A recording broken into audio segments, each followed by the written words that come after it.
Hello and welcome to Season 2, Episode 14 of Fabrically Speaking Live. I'm your host, Claire Rowley, and today I'm going to teach you how to make a springtime feeling dog bag. It's nice to be with you today, and I have an issue with my chat. I can't see it on my screen, but I do have a tablet. So I think I'm going to move it so I can see it in front of me so I don't have to keep looking to the side. How are you all doing today?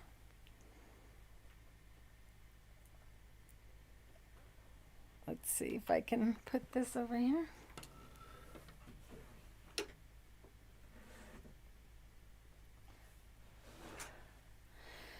Okay. Where can I plug this in? We'll just leave it there. Okay, so we have a new setup. I'm a little nervous because of it, but you should be seeing much better video quality than you have over the last several videos, and that is going to be wonderful. So, what inspired this is this awful looking thing that I created one day. I just walk my dogs a lot, and I like to have a bottle for them and a water bottle for me, and it was awkward to carry them. And this was just made from a pair of blue jeans that I threw together. It's definitely not very attractive. I have a safety pin and I literally cut a hole in the front.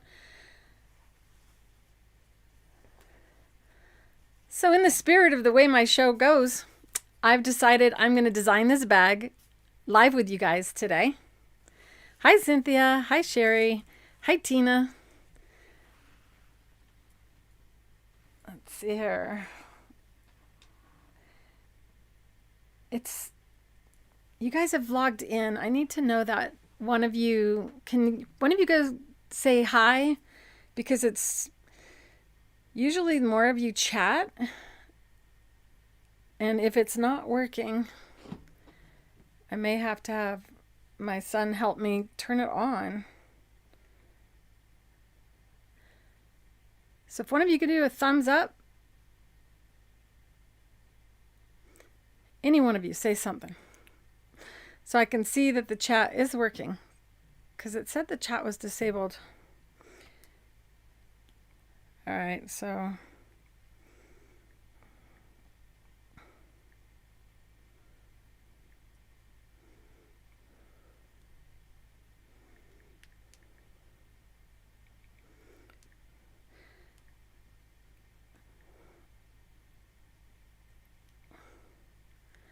it's really weird because you guys did chat immediately, and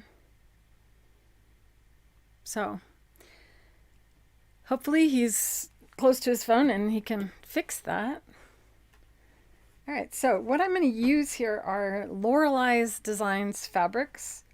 We will be adding her fabric to our website, but until I get that worked out, I do have the link in the description below for her Happy Camper fabric panel line. And you can see how cute the designs are. I've chosen to use this bird, and she does have dog panels and also cat panels, but this is the perfect size for the bag, I think, in order to have quilting showing. So let's see here.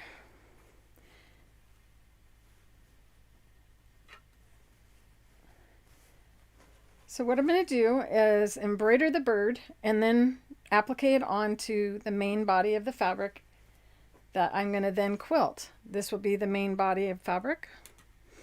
We'll be quilting using the Octi-Hoops. And these are free motion embroidery and quilting frames that enable you to draw by holding onto this little handle like that. Hopefully that chat will come on. Otherwise, I'll pause and go into my other computer and come back.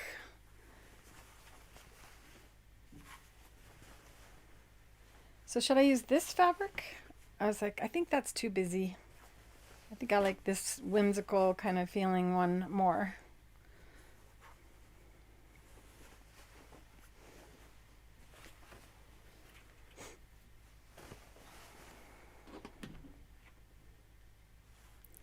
Okay, he responded, so we'll see what he says. Refresh the window. Oh gosh, no. It's not working for them either.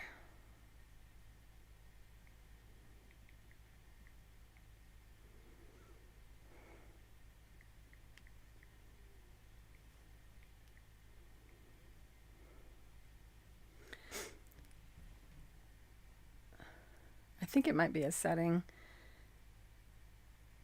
inside of this, but the program that I'm using is new to me.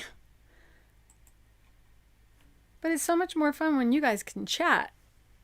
So I know he won't give up. He will. I'm going to keep that there so I can see it pop up. All right, I'm going to get ready for embroidery first. You can see I really didn't cut this very well, but I have it sticking out past the area.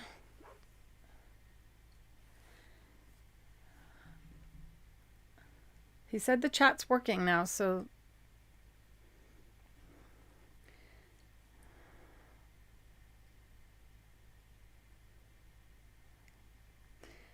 they chatted.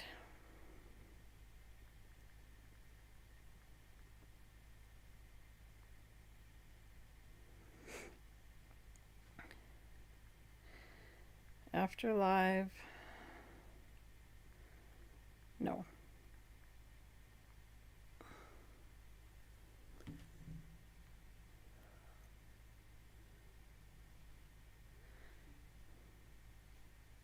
So, those of you who are watching, we're having a little issue with the chat, which we're getting it figured out.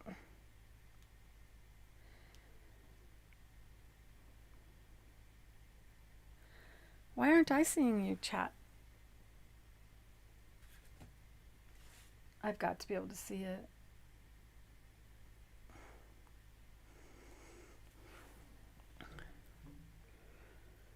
All right, I'll try this again here.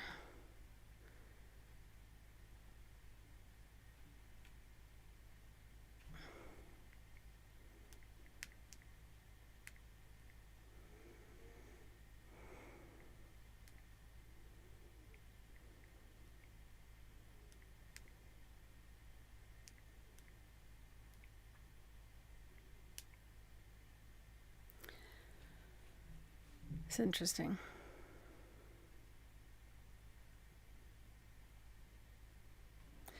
Maybe that's how I have this viewing. Oh no, it just went to something else. Welcome to live TV.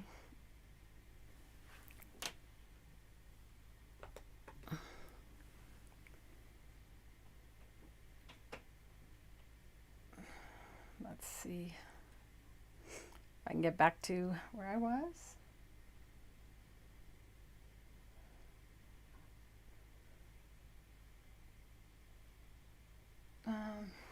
Okay.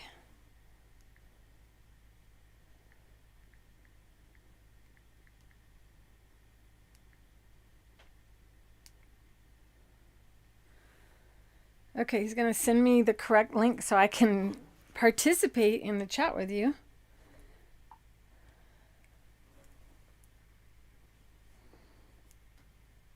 We thought we had everything worked out. Almost did. So what do you guys think? I mean, I can't wait to see what you think because I've already asked questions.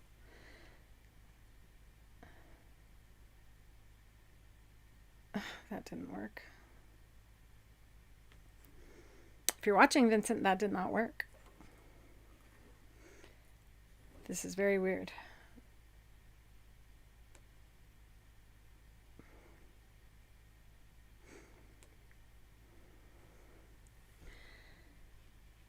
I guess I can try opening email inside of the computer. with a screen that they can't see and sign into my email that way. I have to think under pressure here. 213.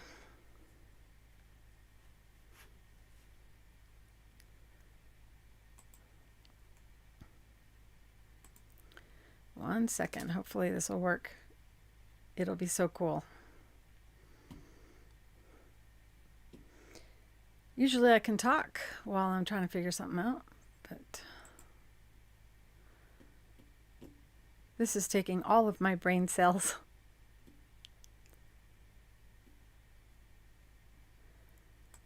Okay, let's see if it works.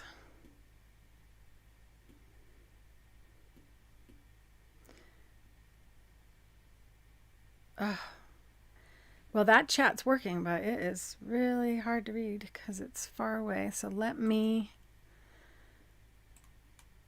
see if I can't make it easier for myself to read. Yay.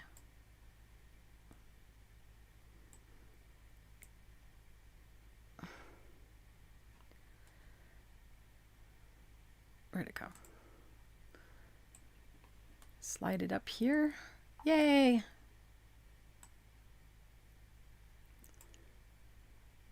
I just have to find my way back to the live video on my tablet and I'll be good to go. Hi, Better Days. Hi, Susan.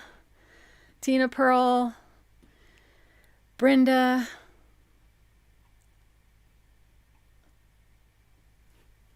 Lorinda. Okay. Yay. All right. It's working. Shoo. So, do you guys think that the video is better this week so far? I know you haven't seen all of it. And let me see if I can join in. Yay. Because I need to hear myself too.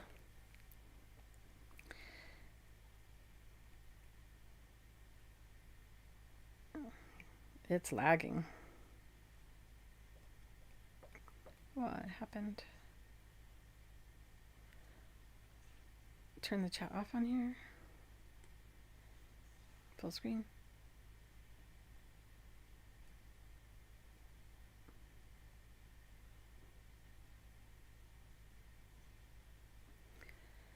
I don't know, that should be moving. It's not.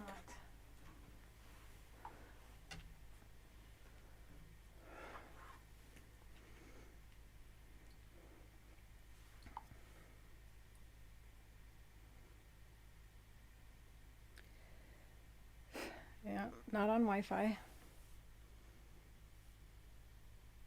Not on Wi-Fi on either one, Vince.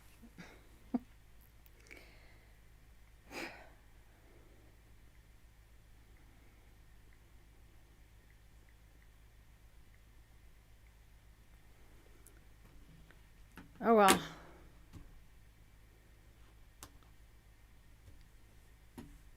It's frustrating because it should be really good right now.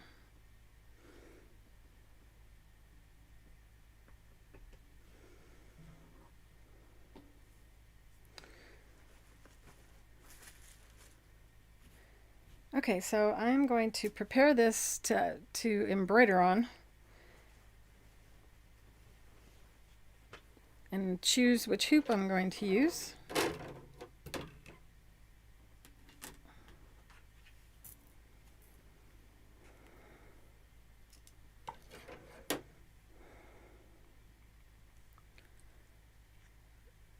Maybe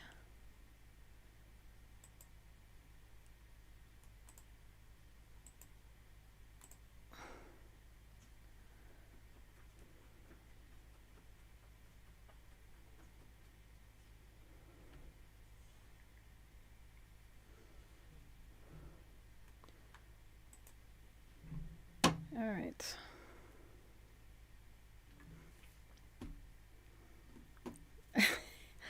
I think it's working now. All right. Look at all you guys saying hello. You like both fabric choices, Tina?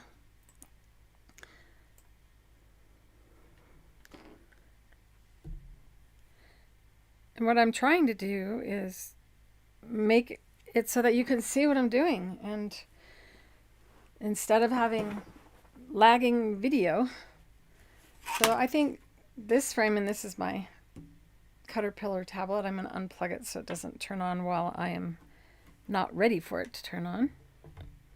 I had stuff all over my table and the light was on, and I found it this morning, so it was on all night on the lowest setting, but still. Have any of you ever heard of fold over elastic? I'm going to use a little of this in today's video, and this is the baby. If you look in the baby section, like, there's a baby diaper elastic.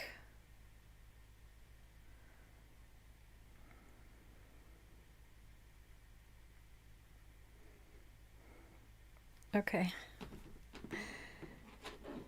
I think we're good to go. It looks like it. We have the normal lag. I'm used to that. Here we go. I'm trying to think of what this was called. Baby something. Baby boutique. And it's basically 3/8 inch fold over elastic. It starts out larger than that, but when you close it in half, or it's actually 1/2 inch. This is 1 inch, I think. Looks like it. Yeah, so this is 1 inch wide, fold over elastic, and it's super soft because it's intended for use to make baby diaper covers, which is something I can teach you guys. Our sequins and ribbon foot is good for that. So since I'm going to embroider the bird, and I'm going to leave the black not embroidered and embroider the sun, I feel that this hoop is a good size for that. We do have stick and tear stabilizer in different sizes. The best size to get if you have the Octi-Hoop kit is the 12-inch wide roll, because you can use it with the 12-inch wide hoop. Or this is 11 3/4 or thereabouts. See how all sizes could be used with this width of stick and tear, and stick and tear is our tree frog stabilizer. It has a frog on the label. This is the same one we used to make masks. So since I am going to be using these 2 hoops to quilt, as well as when we quilt we use 2 frames. So I'm going to set the large frame aside, and so it's out of my way.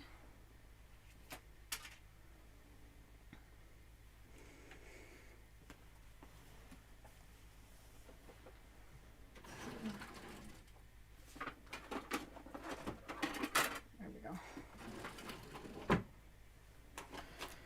Okay, here we go. So to get the fabric on the hoops,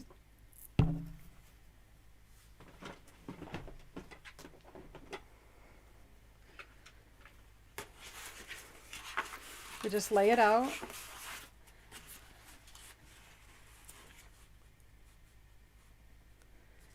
And we can use a rotary cutter to cut around the hoop.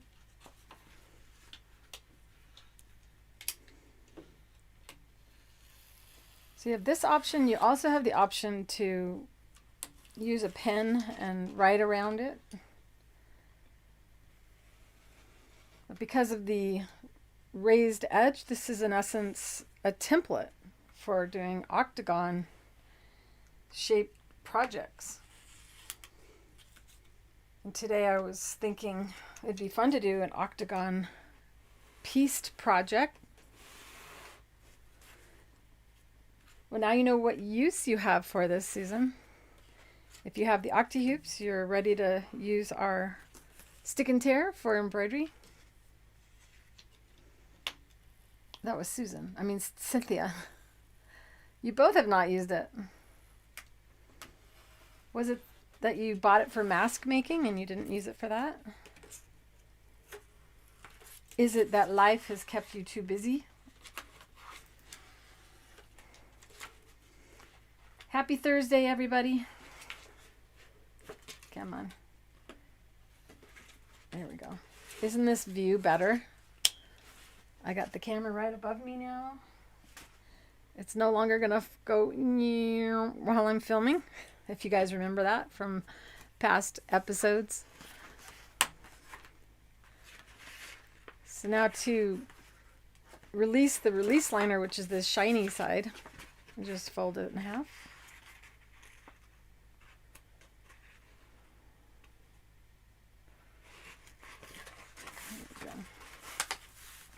And then I fold this down. Instead of trying to or peel off the whole thing before attaching it to the hoop, it's easier to start like this. And then you just rub.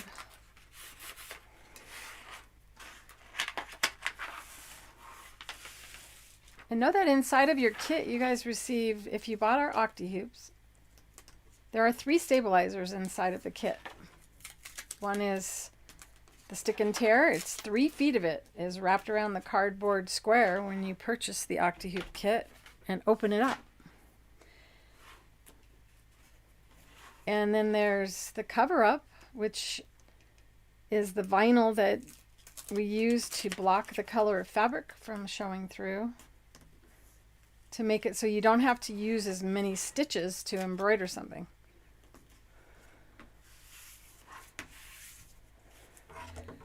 And then you want to make sure you can hear it sound like a drum.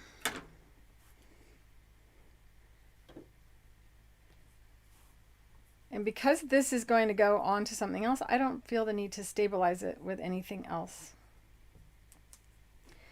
And we just rub to secure it to the sticky side. So you see how sticky that is? But even though it's sticky, I'm not sticky. If you've ever used any other adhesive back tearaway stabilizer, know that this is the one that doesn't gum up your sewing machine needle. So rubbing it nice and secure.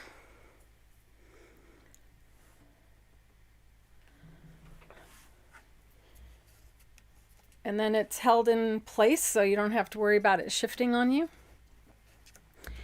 I'm feeling better. We got our groove going on here now.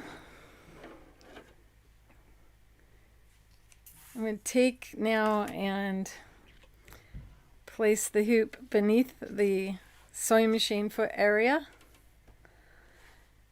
And I'm going to remove my machine snap-on adapter, but you may not know that that is called a snap-on adapter.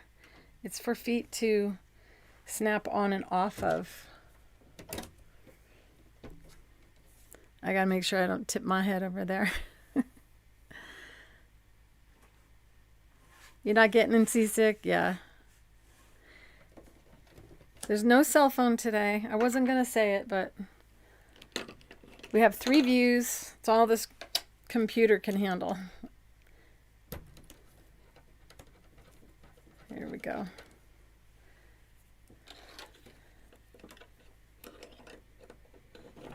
All right, so I've removed that, and I'm going to put it in a safe place, which is inside of here. That's where I put things. And this is a foot that you could use if you feel the need to do it. But I'm not going to use the foot because that's the whole point of my Octi-Hoops, is that we don't need a foot. And why don't we need a foot? Because the fabric is held down by the hoop. The octagon shape makes this really tight.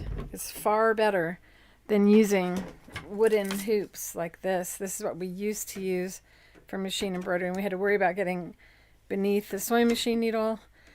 And there's this screw that tightens the 2 frames together, and it was nearly impossible to ever get the fabrics to be taut enough so that the fabric wouldn't pucker. There we go. There we go. So this is old school, and this is the new Octi-Hoops. Not that they're not that new though, because I came out with them about 11 years ago. So now I'm going to actually use colors that match the colors that are there. And let's see.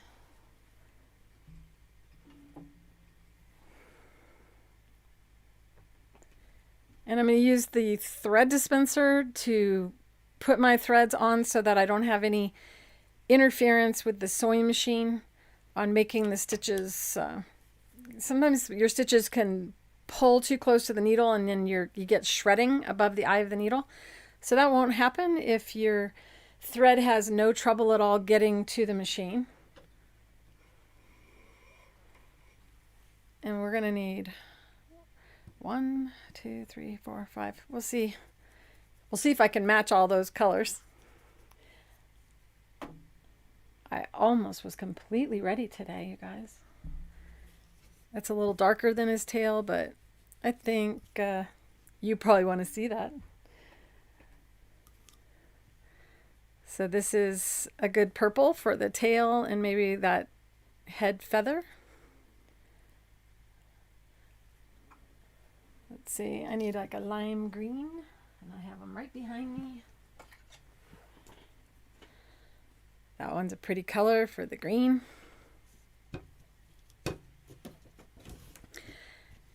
I need like 2 yellows.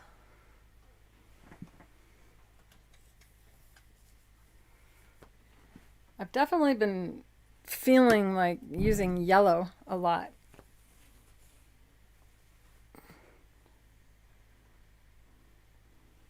Let's see, where is another yellow? There we go.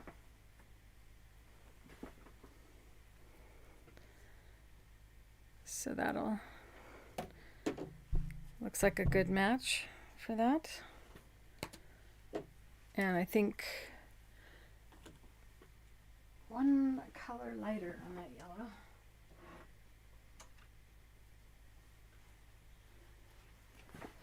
Because we're going to do a little shading by copying what's here. You color over the color you see with the color thread that matches, and then when you're done covering that up, you stop. I got to figure out how to sit for this camera. I may have to rearrange. Let's see here. Okay, so now I need a couple blues. Lorelei uses all the colors in all the crayon colors in the coloring book, doesn't she? Oh, my chair gets in the way of the camera. Well, might have to move that camera.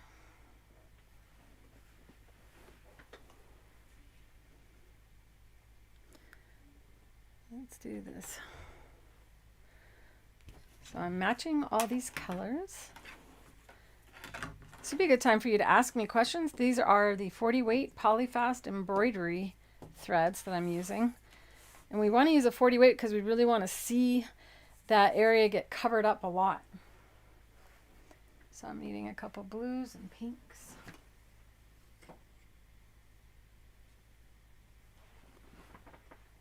I think we got the face here, and this is when the thread dispenser can come in really handy because you can put all the threads that you're using on it, but I didn't have a chance to get that ready.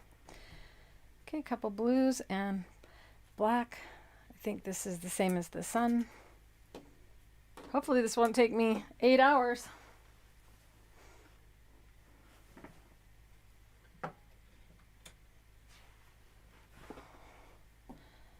All right, I think now we need black. And black is already over here, I think. Let's see.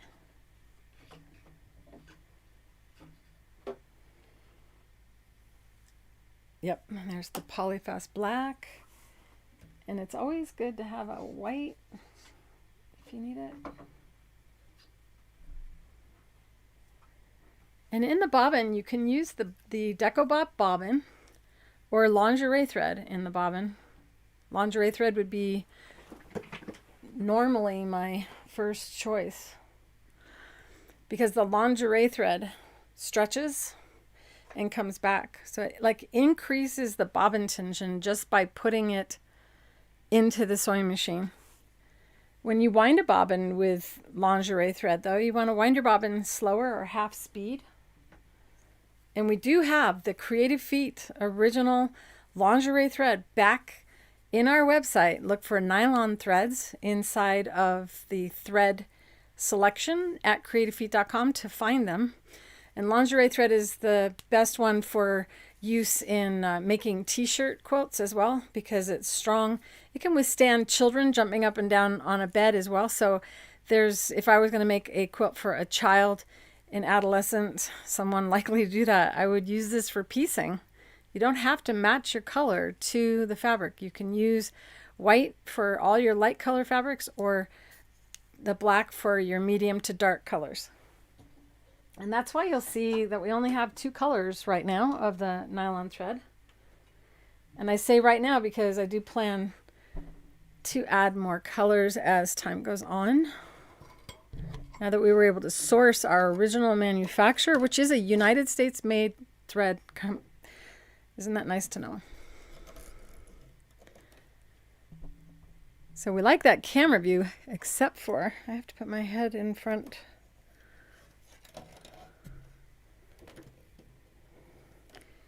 Best needle to use for embroidery. Oops, I'm winding a bobbin.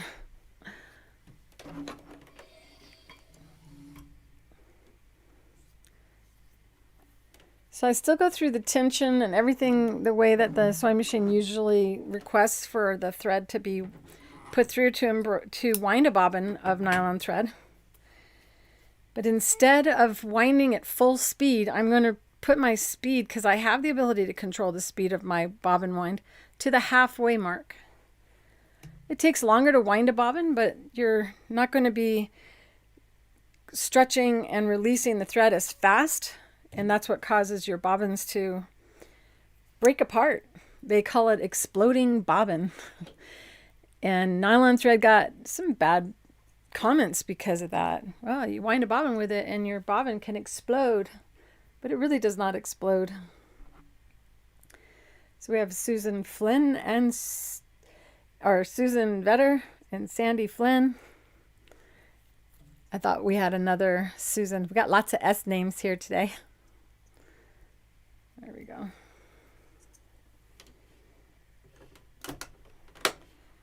Okay, so now I start and I wait for the thread to go up and down like 4 or 5 times and then stop it.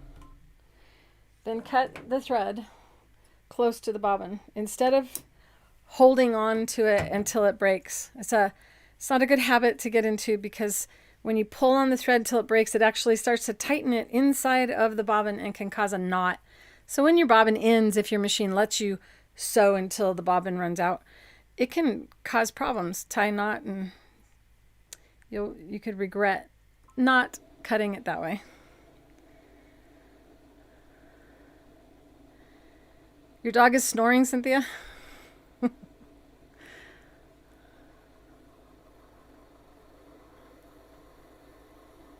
I'm so excited to make a new dog bag.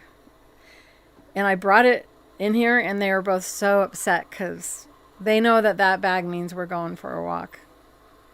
Tinkerbell was shaking and very, very disappointed when I sat down here instead of going out the door. But I tell you what, springtime weather's got me wanting to walk every morning and every night. And I'm feeling really good today. I was having a rough week last week. Feeling all better today.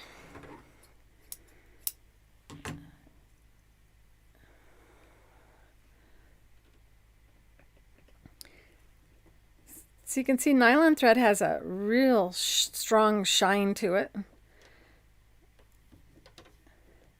And that's a good way to remember that it's going to look different than your other threads. But you might want to write an L on it for lingerie because it's similar to the sheen of an embroidery thread. And one bobbin holds quite a bit of thread. So this bobbin, because of its nature, which you can't put 2 bobbins in a machine at once. This is the black lingerie because I used it to mend a pair of athletic pants the other day. If you have like leotards or t-shirts or sweatshirts and the seams broke because polyester doesn't have that give, that stretchiness to it, you can mend athletic wear using lingerie thread, and then your thread will last a lot longer. It won't break so easy. I'm going to switch now. This is just cotton fabric.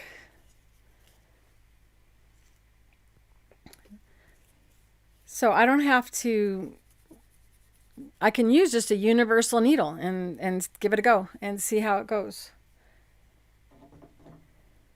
Or I can know for sure nothing will go wrong and use the Super Universal, which is my favorite needle for machine embroidery and my favorite needle for quilting. And I'm down to my last needle on this, but this is what it says. It says Super Universal on the label, and the 9014 is the best option for embroidering with 40 weight thread because it's the long groove that goes down the face of the needle that determines the thickness of thread that can go in it. So when you embroider, you should be using the 9014.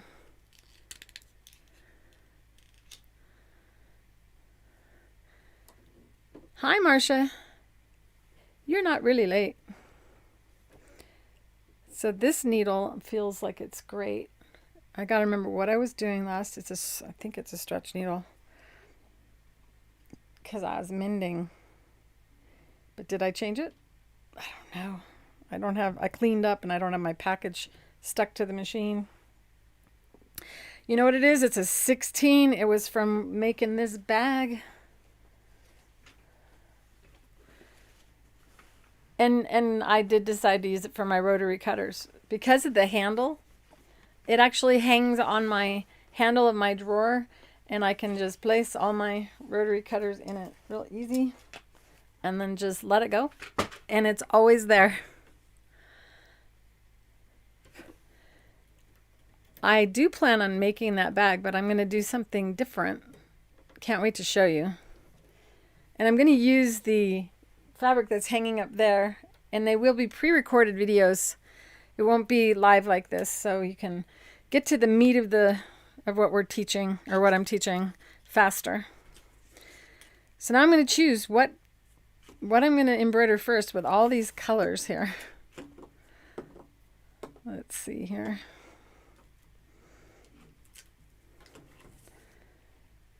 All these threads are cut long. Let's see.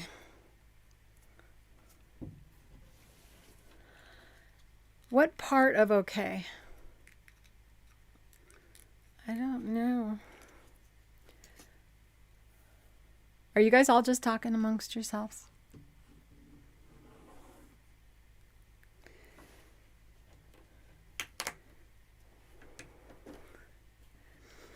When quilting or embroidering with the Octi-Hoops, you're supposed to keep your elbows down. Right now I'm able to kind of see that I'm going to be in the way. This way you don't have to see my head. If I move the mic up a little so I can see better, get my glasses ready. Oops.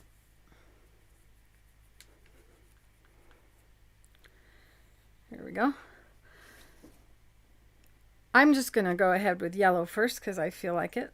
And I'm going to start with the darker color because I can always shade over with the light and blend in. After this is all over, I can give you in the school I'll list the colors of the threads that I used to accomplish this, in case you guys want to make this exact bag.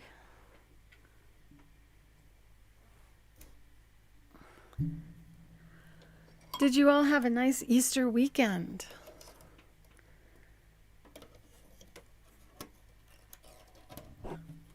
Anyone do an Easter egg hunt? It sure snuck up on me. I didn't get to do any project for Easter. I did intend to. Oh, Oklahoma. Not okay, but Oklahoma. Now I feel silly. All right. So when I'm embroidering, I want to put my elbow down, and I have that quilt square that the 4 layers thick, and I'm going to lay it down here because it really is nice to rest my elbow on. If you didn't watch that episode, it is one of my videos in the YouTube channel. Got to make it so I can lean down on the actual table with elbows down, hand resting on the machine, and then you just move your fingers like that. So this is the proper posture, not sitting like this with your hands on the frame. You want to make sure you're resting your body, or you can feel that tension start to build in between your shoulder blades, and it'll really, really hurt after a little bit of time. So I got my darker color. Say it out loud so I don't forget. And you can position this handle in any one of all of the 8 sides of the frame, so that you can get it close to you and see better. And I could really get into this and bring in like 4 colors of yellow there. So foot down, even though the foot is not there, we still have to lower it or your tension is not engaged. And then we're going to lower the needle, bring the needle back up again, and pull that bobbin thread up.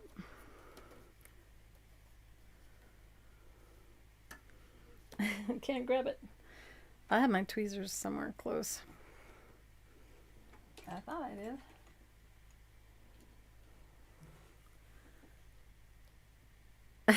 That didn't work. Where are my tweezers? I just don't want to get in front of the camera. Oh, there they are. Sorry, pardon my reach. We'll do that again. This is the bobbin. I use the I cut the bobbin thread when I put the bobbin in, and it makes it really short and hard to grab. These tweezers are awesome for that. They give you real good hold and eliminate you having to squeeze.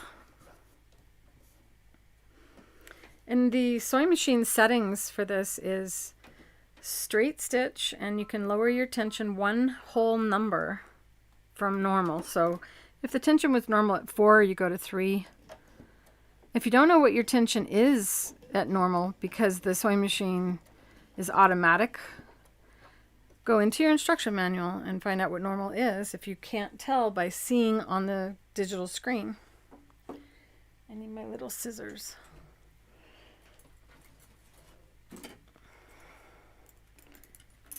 These are all my Applique scissors, each one for a different purpose. Here we go.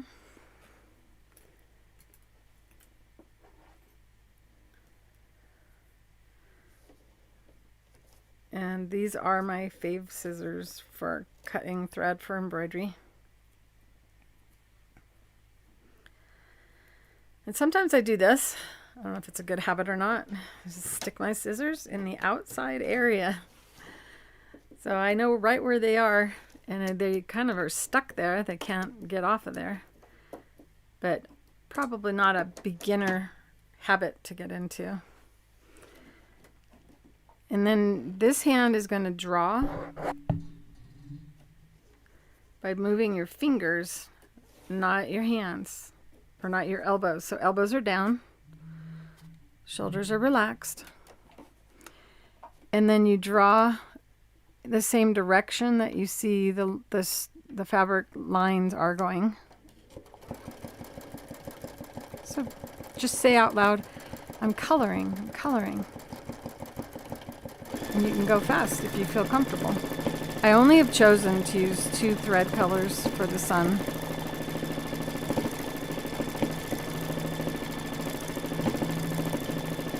It's much easier than using a zigzag stitch. If we're using a zigzag stitch, we'd have to be spinning the hoop around as we quilt or embroider.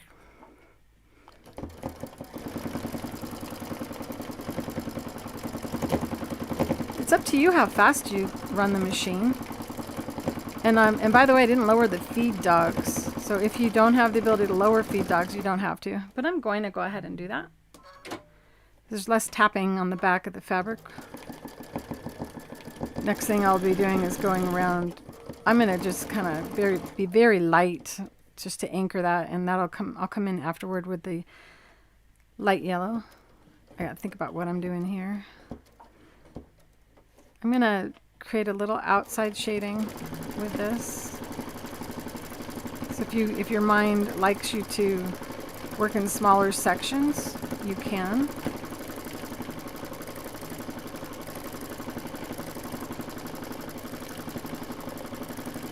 if I had more yellows chosen and all the time in the world to do this today, I could use 4 shades of yellow on this to get that watercolor appearance that she has created here with her artwork. Zoom, zoom, zoom.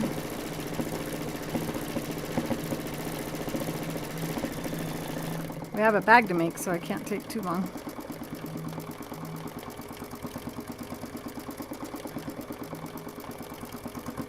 All right, I'm not, now if I were using an embroidery machine, I would have to stop if it's, you have a hoop size, a particular hoop size that you are working with, and say the embroidery is this big, and you can, by the way, create embroideries that are really large, much larger than the largest of the Octi-Hoop frames. So if you want, you can fill in all of that area of the hoop, and then you remove it and you put a new piece of stick and tear on the back, place the fabric back in the hoop, but move it up so that you can embroider what you have not embroidered yet, because you don't have to stretch the fabric in between 2 rings. And just imagine this to be an embroidery machine, though, and your embroidery design is much bigger than your hoop, or the sewing area is limited. I'm having a hard time explaining this. Normally you would have to do your yellow here, change to the next color, move over, and then change back to that yellow again, where I'm going to go ahead now and just be able to do all of the yellow in this color all at once without having to rethread the machine. So in other words, you're able to do one color all the way through your entire design, then change to the next color.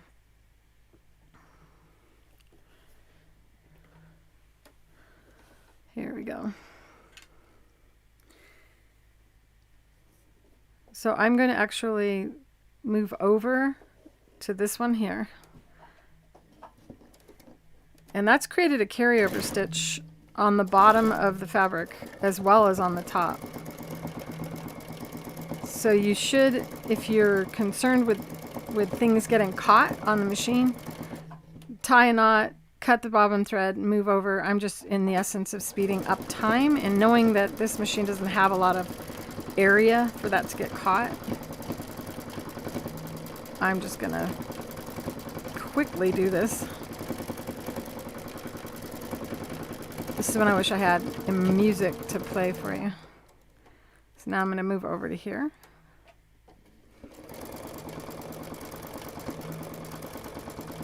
Super relaxing, just like you feel when you color. Very, very relaxing. You don't have to run the machine fast. And know that if you run the machine faster, then your hands are moving, your stitches will be really small, like that. If you run the machine slow and you move your hands faster, you get bigger stitches. So if you want to lay more thread down or make it look like a zigzag stitch, then you would run the machine slow and move your hands faster. You can also switch to a zigzag stitch if you feel ready to do that. There's a lot of panels that you can buy. Think of your fabric panels now as designs you can embroider. And this is super fun. Faster here. Come over, go here, go to the bottom of the beak. So you see how I was able to do that without a carryover stitch? But remember, if you're not going to cover up the stitch with another color, you might regret stitching over to the next spot rather than tying a knot and hopping over.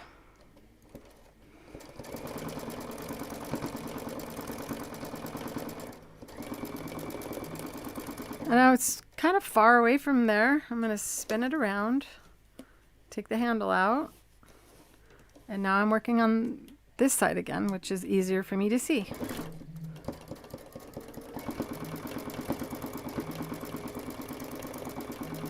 And know that the hoop is very low to the surface of the machine, so there's no risk at ever hitting your needle with it unless you pick it up when you move it.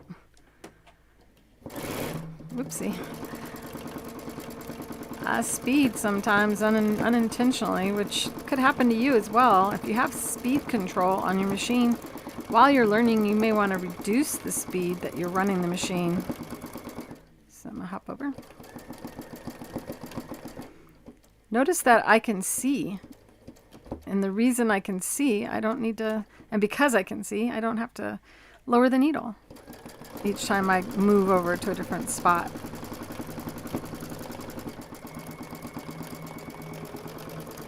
It's like she's got pantyhose.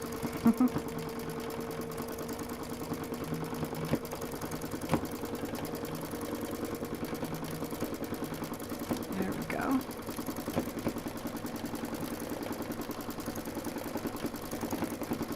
I just needed to be quiet for a second. And I'm not going to embroider over here at all, so just the bird will be embroidered in the sun. So now I'm going to cut the thread using the cutters. And wherever I have a carryover stitch on the top, there is a matching one on the bottom. This is a little bit of a waste of thread. But if you've been watching me enough, you know that if I cut my thread each time, I have trouble getting the bobbin thread to come up. Your machine may be better than mine when it comes to that. So see the carryover stitches on the back? Cut those off. And then you'll see the balance of the tension. The lingerie thread is pulling the needle thread under instead of the needle thread pulling the bobbin thread up. And we didn't have to change the tension on the machine to accomplish that, as you normally would have to lower your bobbin tension, or increase your bobbin tension, I mean. Nice and clean. All the carryovers are cleaned up. And now we switch to the next color thread, and I'm going to go ahead with the light yellow.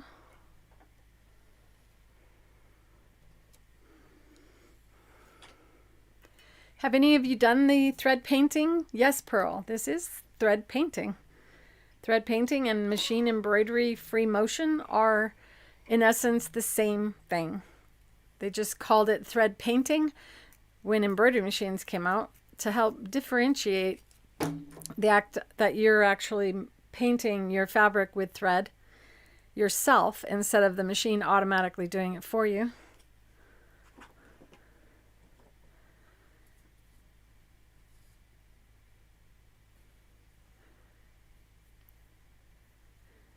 All right. Oops. I thought I grabbed the yellow and I grabbed the blue. It's because I was reading the chat.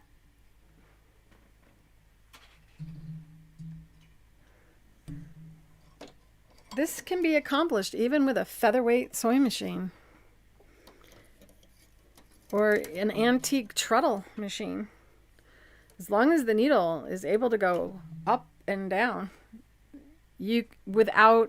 so for instance, if you have a machine embroidery machine and it only embroiders, it won't let you sew without a hoop.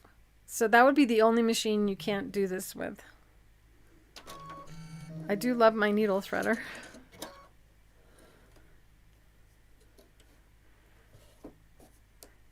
And I'm just giving my foot a raise and lowering it again to make sure that the thread is between the tension discs. When you raise the foot, it opens tension discs. So when you thread your machine, you should always raise the foot so that your thread will go back into those discs. And let's see, we'll go back to the close camera. Isn't this fun?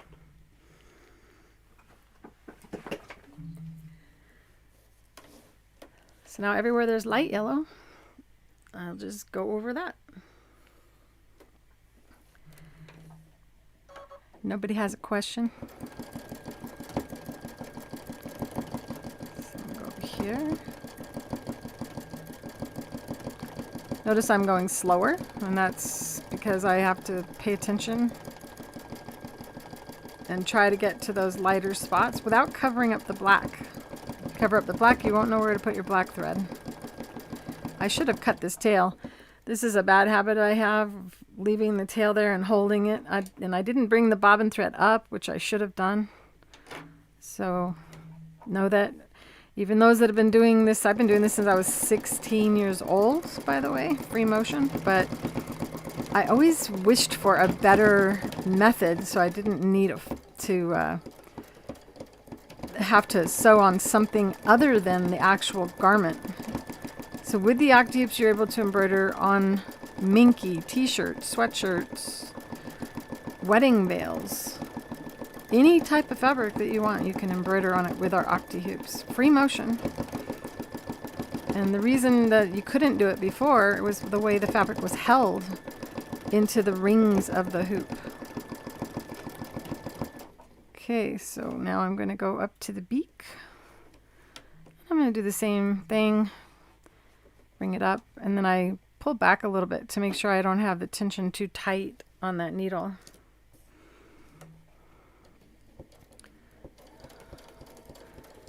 All right. When you embroider, it's also easier to know that you're covering enough if you go up and down rather than side to side. So if you sew side to side, the thread becomes like a wall that you have to kind of look over. So going up and down, you'll have a better vision in order to see that you're covering. And this is the last color that I'm using on the beak. So it matters more now than it did before.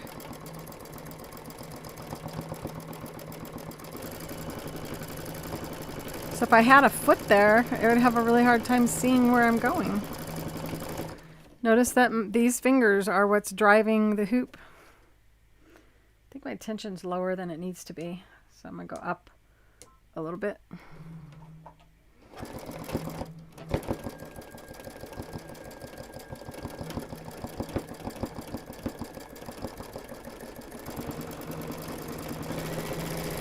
So if you don't have a dog to walk, you might want to make this for someone else who has a dog to walk.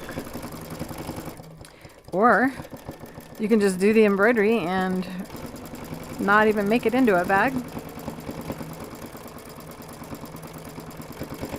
If you have it, how many of you have panels already that you didn't know what to do with?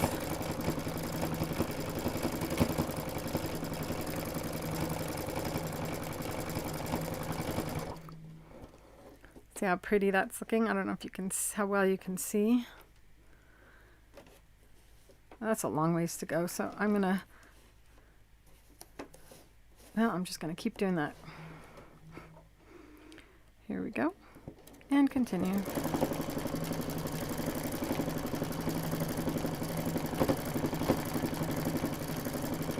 So you see how I keep going the direction that I believe the feathers would have been going if it was a real feather.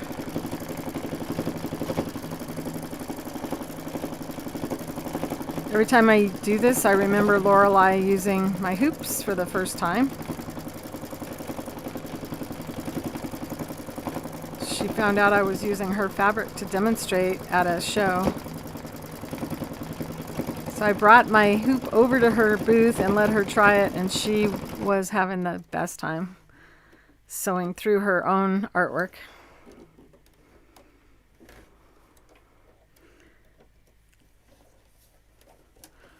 Looks like the thread is having a little issue here.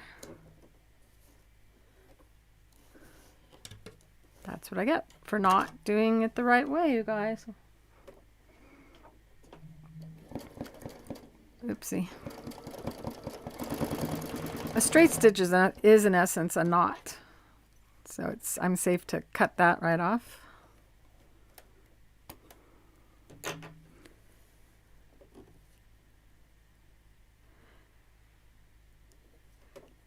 Yeah, I used to do in embroidery on the Elna a long time ago when it was manufactured. I mean, the original Elna company before Janome bought them or started making them.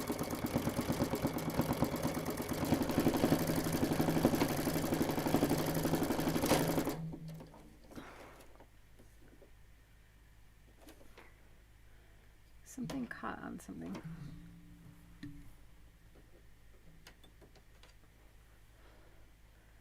Who knows what it got caught on? I got so much equipment on my table.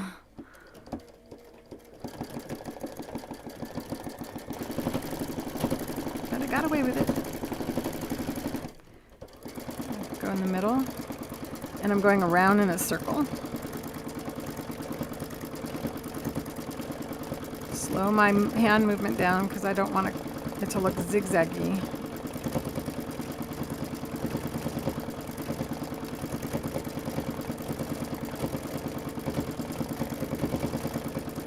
Now I'm over here.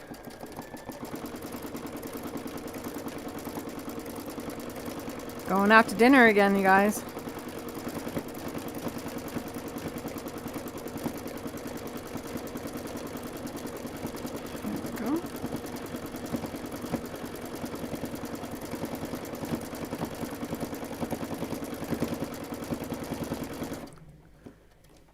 So when you go up, you want to come back down over where you were, but you don't want to sit on it too long. If you do, the needle will strike the thread and cut it.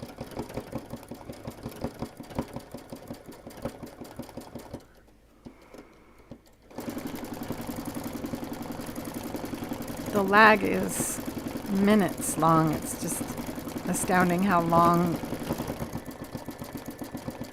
it takes for my voice to come back to where I was just at. Let's see here. But we're live on the internet, that's why. Okay. You guys want to see it closer? Cut those carryovers off. I should have done the scissors because it would have cut my bobbin thread. Oh, I'm still connected. I can do it.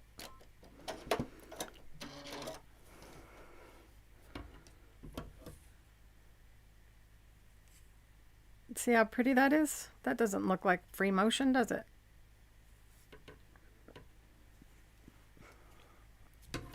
Now I cut the bobbin.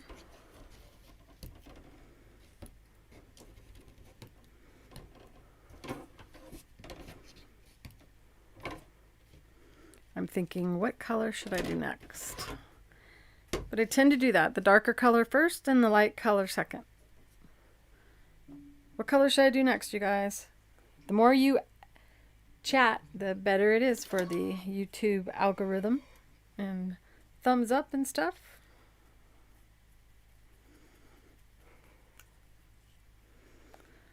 Light blue.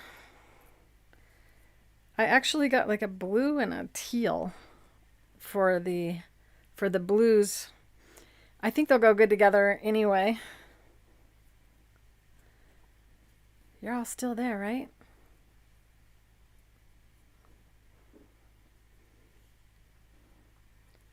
Although I do have this color.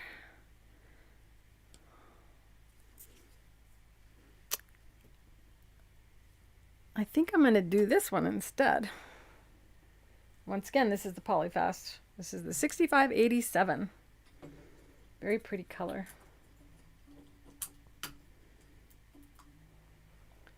Try to keep your little stickers on your thread. If it falls off, write the color number on the inside of the cone. And the type of thread with a marker so you know what color it is when you run out.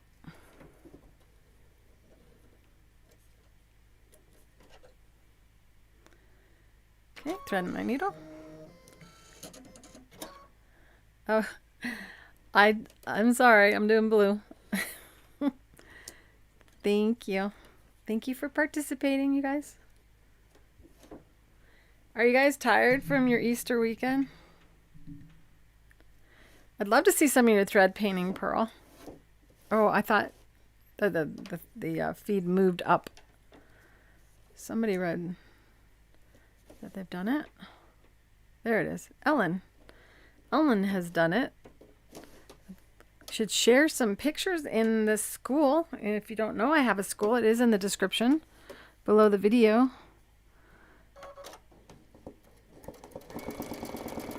So the dark blue beneath the eyeball. Oops, you guys want to see it, don't you?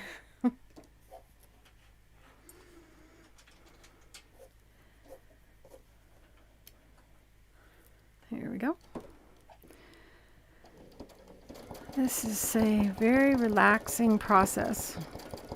because your body is resting instead of the normal body postures, elbows kind of up. And so I gotta hop over. The lack of a presser foot makes it much easier to do details. When you do sew some fine areas, just slow the machine down and take your time. A lot of times people rush through the process and then wonder why they have trouble being accurate. Notice that I go slow as well, so there's nothing wrong with that. Nice thing about using a straight stitch is the image can be upside down. This machine tends to have that fall off. Not sure why.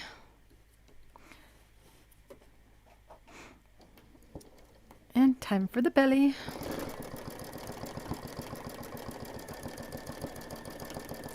Remember, the up and down movement is better when you want to make sure you're covering well.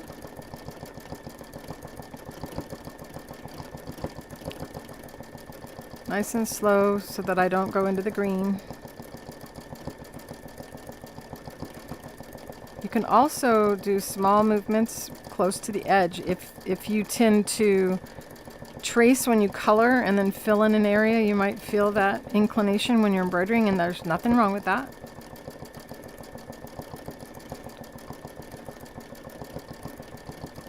These are the Octi-Hoops, Octi-Hoops.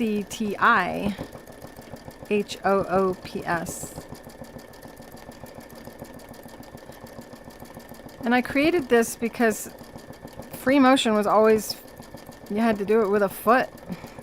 And you can't see with a foot. So this eliminates the need for a presser foot, making it so really everybody can play as well. This thread got caught on that bobbin winder.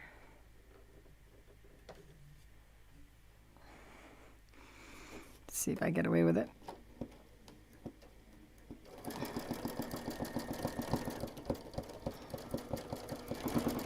This is when I wish I had music. Got caught again. I need to change the position.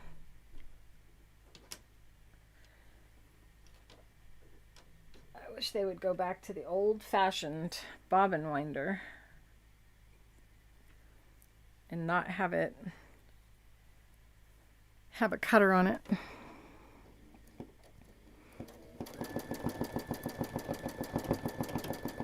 Do any of you have a machine with a cutter built into your bobbin winder and not use it like me, or do you like it? I do use a zigzag stitch sometimes. It is what I would consider a more advanced stitch to use because the needle is swinging left and right. I did show that recently on I'm trying to think of which lesson it was. But this is, I could have really used the zigzag stitch for the feathers and it would have made them look more like feathers. So now I'm going to go to my light blue. There are videos where that I've already filmed that I did use the zigzag though in my YouTube channel, and there will be more videos. Brenda, you're driving right now? I hope you're not watching, unless you're not driving, unless someone else has got their hands on the wheel. Raise the foot to rethread the machine.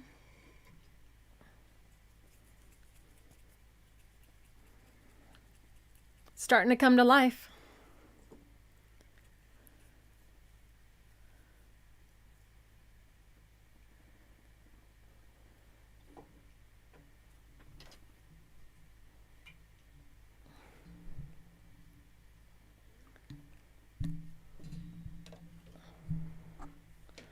This last time the thread got caught, so I'm trying to see if I can do it a different way.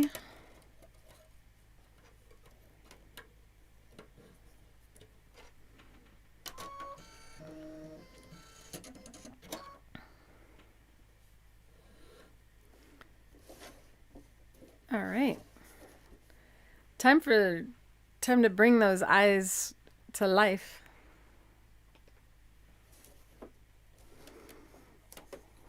Make sure the press foot is lowered. Oh, that bobbin thread is too short.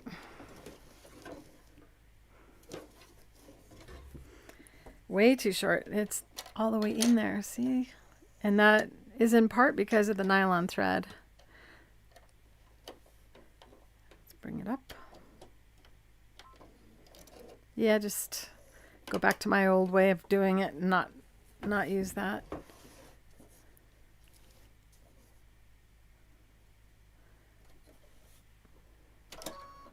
Foot down. Should have brought the bobbin thread up.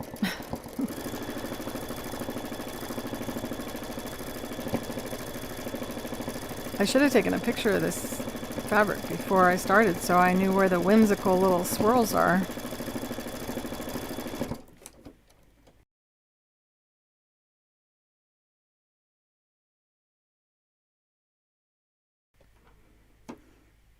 I had to mute myself because I coughed for a second, which tells me I need to use some water or drink some water.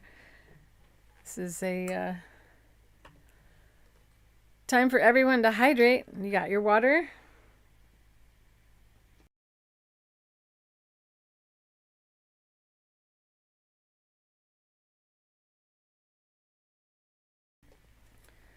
And I have my vitamin water too, you guys. Keeping my immune system strong.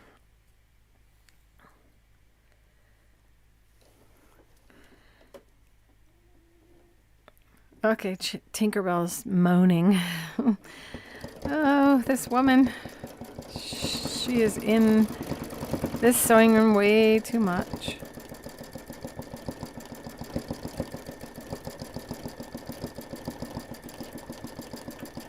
So what I did was I left space where the swirls are so that I can see them. And I'm going to do a little spot in the middle because I don't want to have to come back. Wow, it's pretty impressive that I can do that, but it's because I have these glasses and no foot in the way.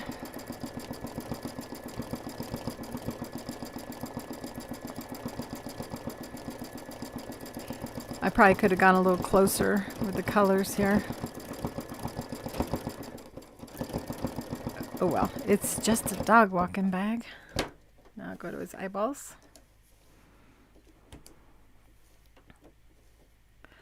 Oopsie, I forgot to switch cameras.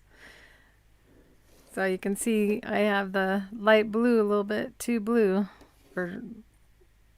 I can go in with a color that's between these two and blend that together and make that not so stark, but really this isn't it's not going to look bad. It's just if anyone looked at it before, they would know you didn't do it the same way.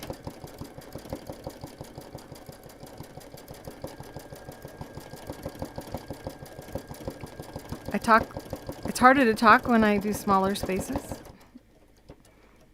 And it does go a little bit up here and out here.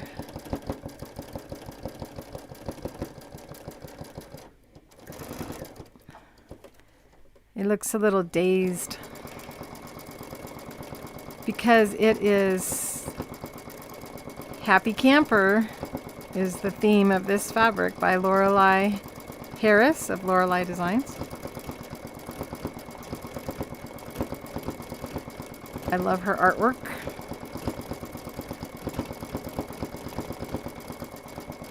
And I accidentally went into the dark blue there. Let's see.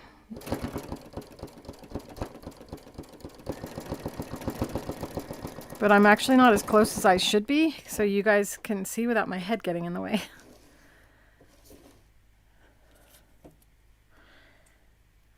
It wouldn't be me if I didn't plan a big project for Thursday. I can't just make a dog bag. I have to embroider and quilt it.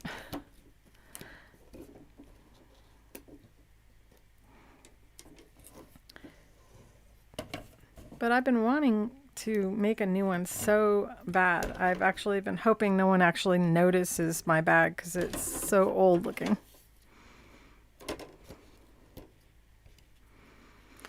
Have any of you ever used a dog bag for putting water bottles in and felt like it was really uncomfortable on your shoulder?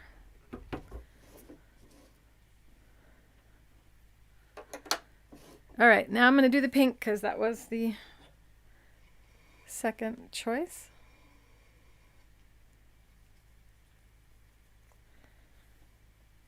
Talking about the vaccinations, are you? I think those will contrast enough. I don't know.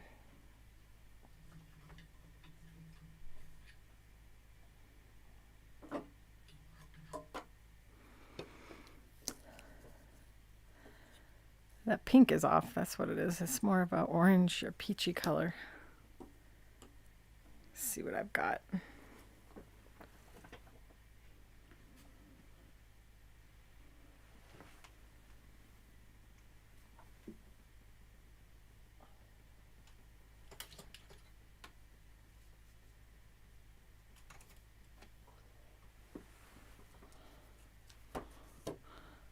I think those go better. And I don't have all of my Polyfast colors in my studio yet. So I am using some old thread as well. And it's interesting because each time I've had a thread issue, it was the other brand.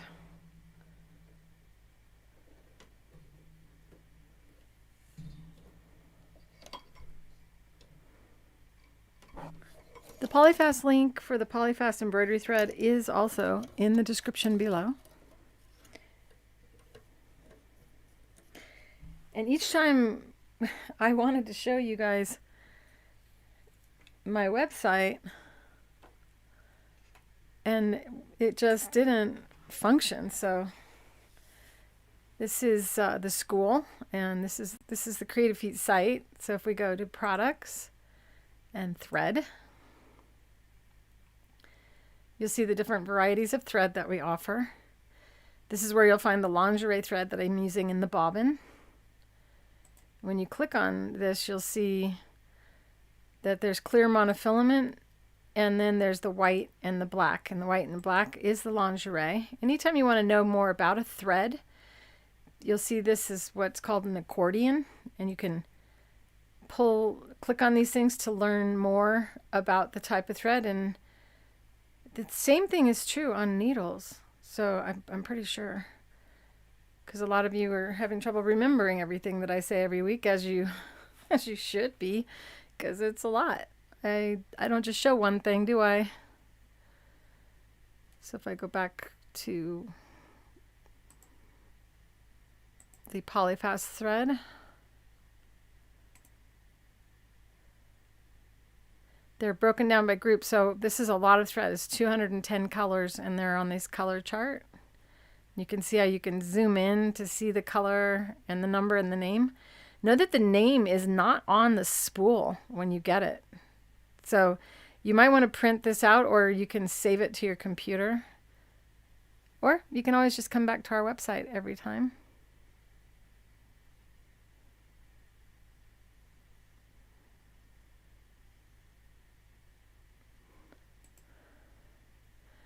See how nice it is to be able to go that big and really see that color. And this is the school. It's Create with Claire Rowley. The link is in the description below the video. And I can actually put this in right now. No, I can't because I got the keyboard turned off. Oh wait, I can do it. There are other ways of copying and pasting. So this is the school. If you haven't joined yet,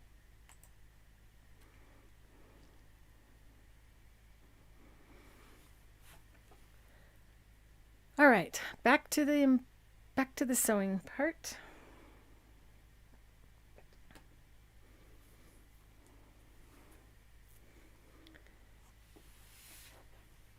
All right. That uncomfortable strap is because the strap itself is usually rigid. It doesn't have any movement. So when I created my dog walking bag, I did it with elastic in I didn't really hide it, but I'm planning on hiding it inside of the strap on this one if we have enough time.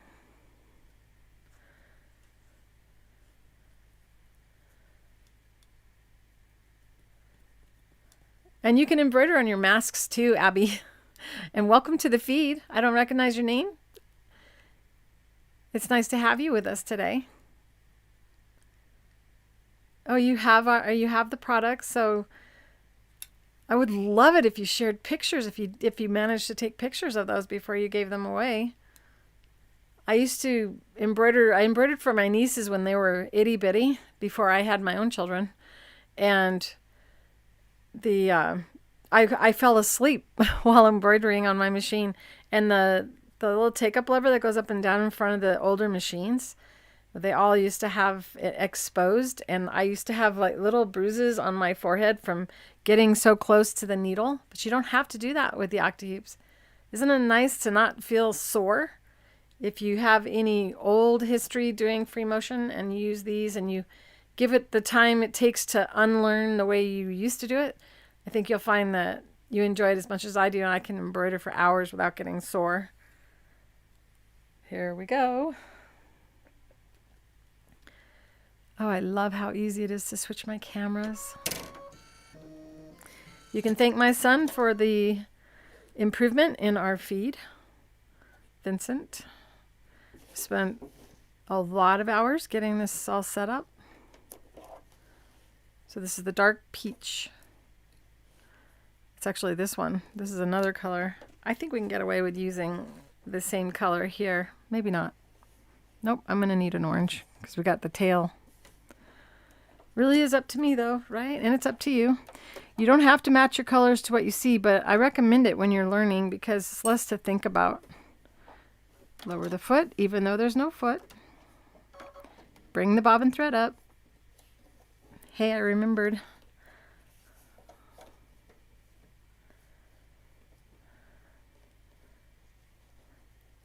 Are you talking about Better Days t-shirt memory quilt that she posted in the school? I can't read all of the posts. But Amy, or Better Days is Amy, for those of you who aren't in here every week. And she posted a memory quilt that she did in the school recently. Was it on the screen? Is that why you said it? Because I was admiring it again. So I'm going sideways, which isn't the right way to do it if you want to make sure you're covering. So going up and down.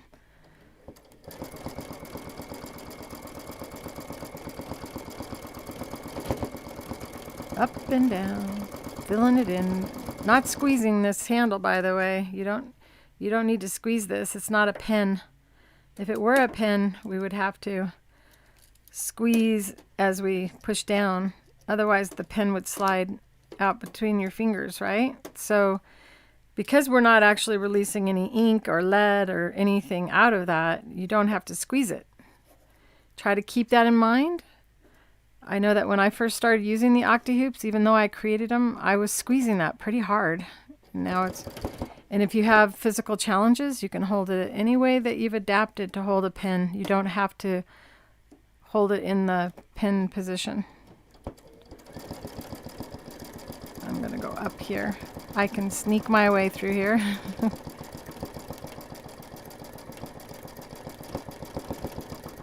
we go.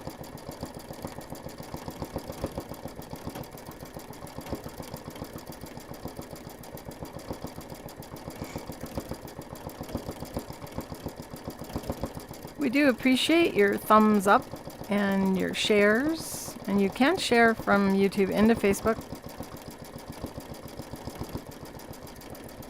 There we go.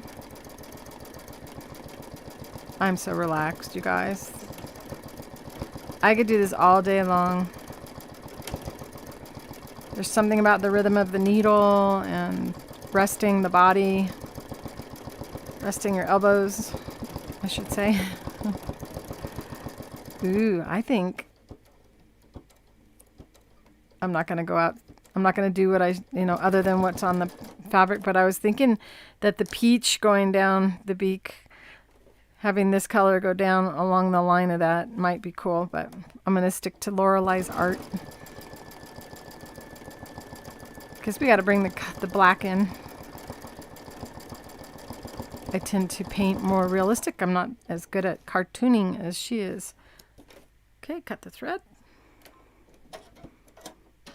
Go to the light color.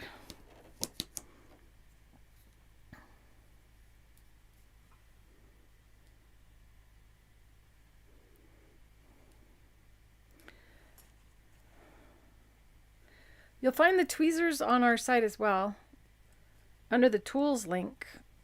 And they help you grab the start thread as if you've ever struggled to get that first thread. You're not alone. So when we say thumbs up, at the end of the video, or you're in the chat right now so you can't see it, but after the video is over, there's the thumbs up there. That's also great if you can do that.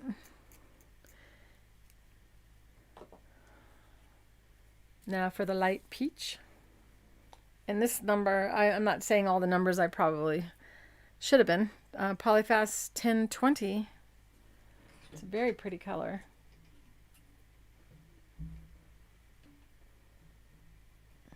There we go. I was almost going to ink today. Now that we have the overhead camera perfectly positioned, I'm thinking inking is definitely going to be a lot more fun. And I got an email from them today saying that more colors are available. So if you have, if you've been waiting for us to get the inks back in stock, it shouldn't be too much longer.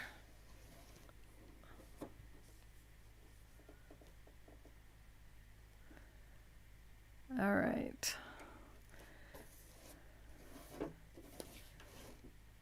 All right, here we go. Need my glasses. Gotta switch the cameras.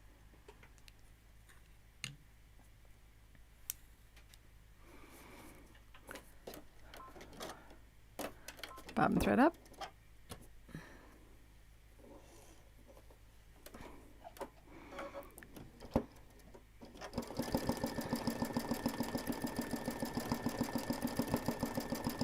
There we go.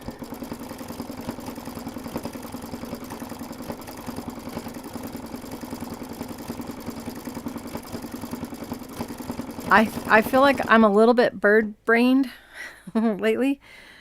I have been preparing a pattern called Birds of a Feather. And I'm trying to figure out exactly what I'm going to be doing with the designs, whether we're going to be inking or combining applique with inking.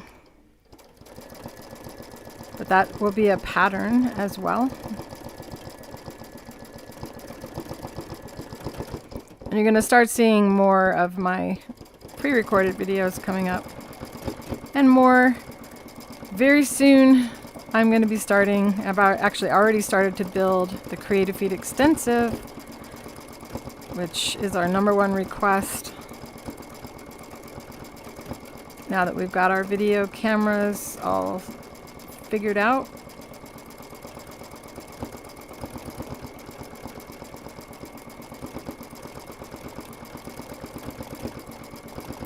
Oh my goodness, he's so cute.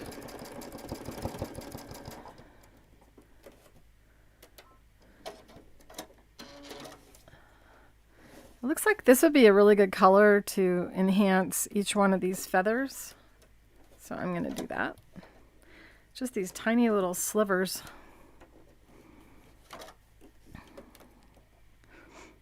And I cut my bobbin thread, so.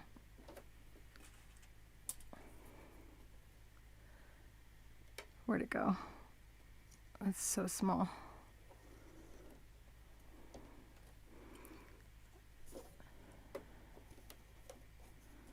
Here we go.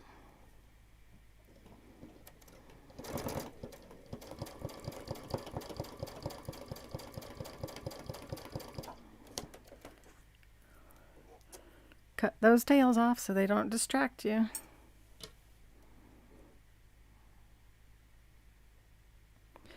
Okay, so Lorinda, I will show you that in a minute. You turn your hand wheel actually instead of pushing a button. And you always want to turn the hand wheel toward you. I will show you on a non-computer machine here in a second.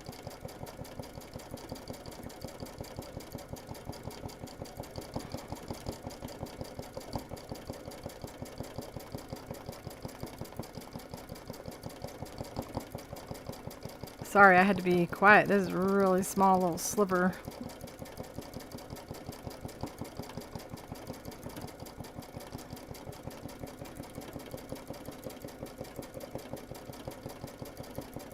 There we go.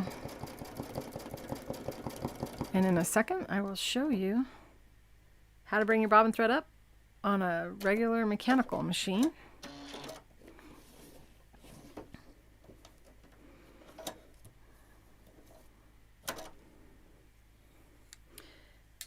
I need to pick an orange color.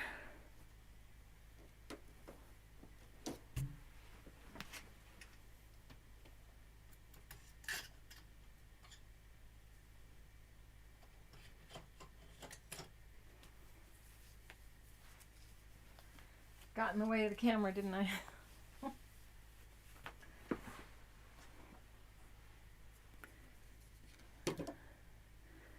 I think those two will go good.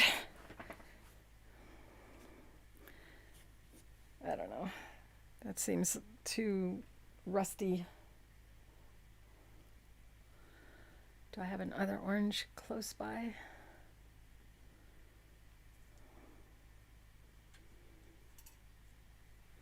I have one that's not too far. Let's see here. I'm going to disturb the dog.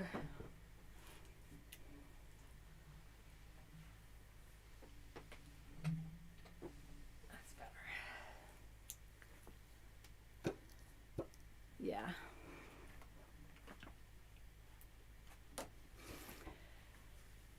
Better colors.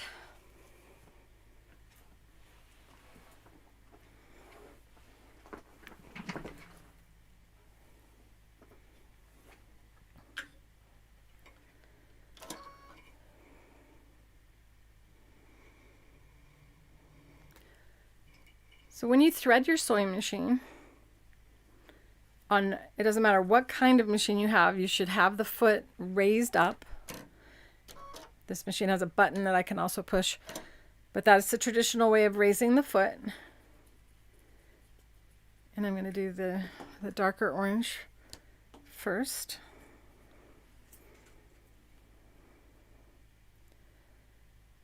Come on.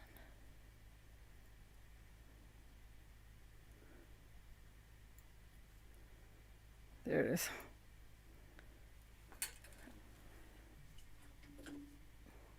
And you would just, I mean, however you get the thread to your machine. I use my thread dispenser and go through a couple of the thread guides on the top of the machine. Then I put my finger down on top and run through the threading process. If you do not make sure that your foot is up when you thread the machine, you may not get your bobbin thread to come up. And another reason your bobbin thread may not come up is because you leave the foot up. So now I'm threading my needle, which would normally be done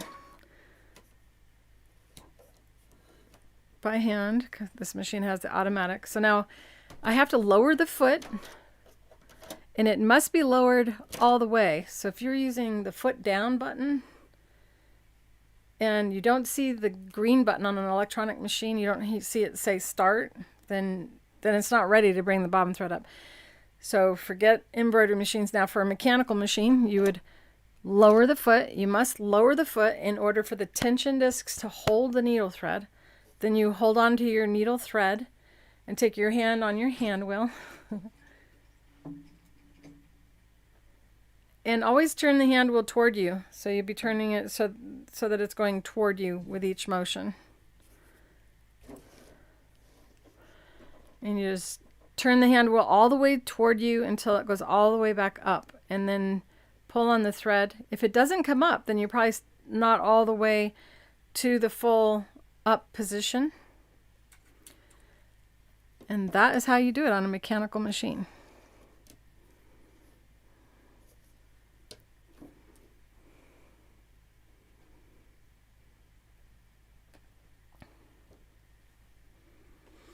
Here we go.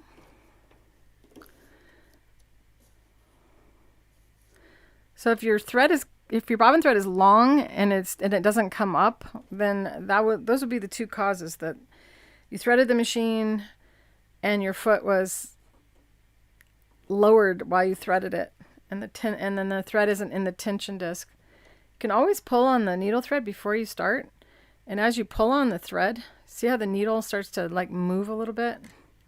See if I can bring a little bit more light on that.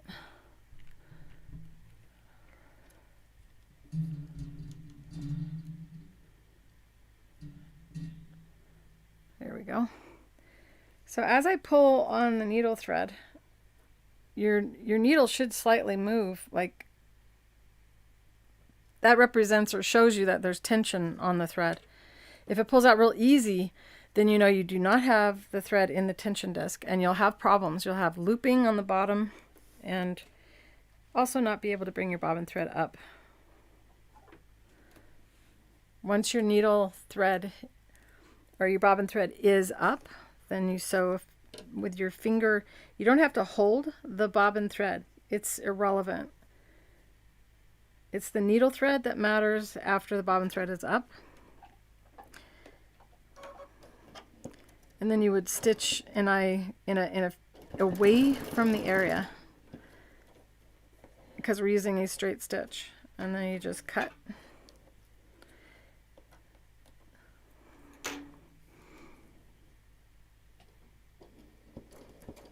Here we go. Okay, this is the dark color. There's not a lot of light in here. It's mostly dark. Probably because of the polka dots.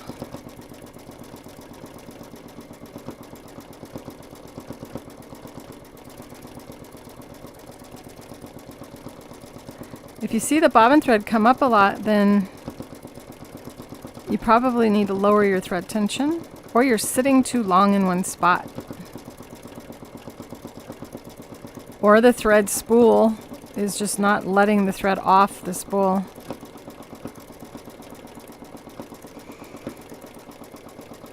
And that's partly why I use my thread dispenser.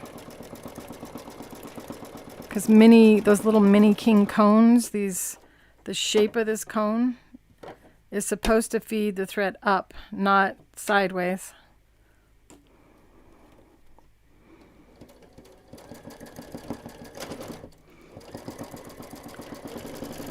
It almost looks like there isn't any. It looks like it's just the dark color right here.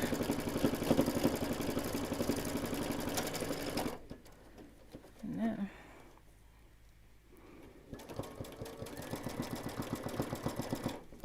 I should be going up and down so I can see better. It's also like the sewing machine seems to like going up and down more than side to side.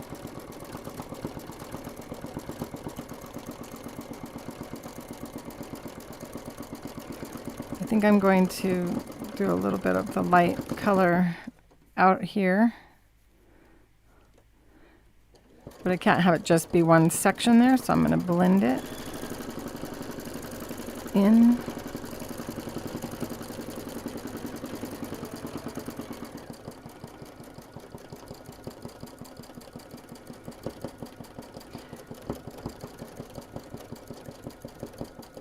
So if any of you have an embroidery machine and you're thinking, I don't need to do this, I got an embroidery machine, You can take your embroidery machine and do designs and then enhance the shapes or the designs with your Octi-Hoops.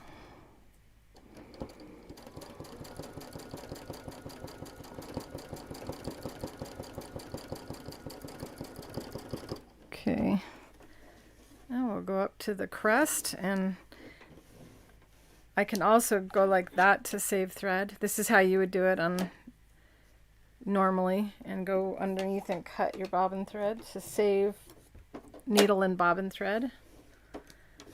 But every time you do that, you're at risk of stretching your fabric out of shape.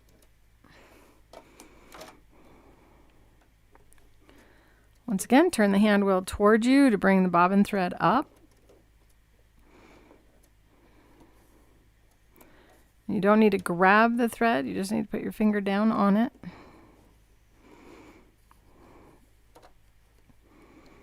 So a few stitches away from where you are and cut your thread.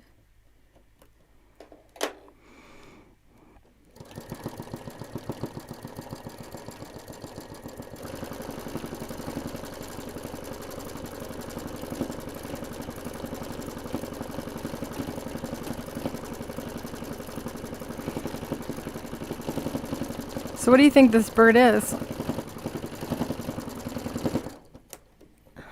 Besides a wacky looking bird, what do you think inspired this bird for Lorelei?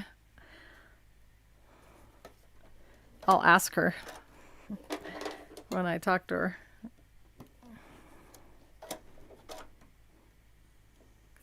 So when you see me pull my thread, I raise the foot to release the tension so I can pull it out. And then once you bring it down, it's tight again.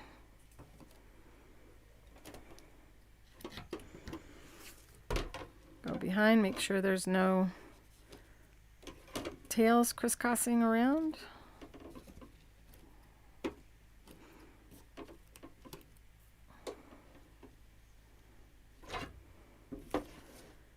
Getting there. We're almost done with this. What time is it? Oh my gosh, it's almost 4. See, my problem is that I'm so relaxed when I do this, I don't think time has even passed. Raise the foot to change the color. So what I've decided is I'm going to end no later than 5:30. It gives me another hour and a half. We'll see. And if I don't finish, or I don't feel like I can finish, then I will finish the bag next week. Think it's a Roadrunner? Could be. Yeah, they do have a little crest that goes up. Its beak kind of looks... I think you're right.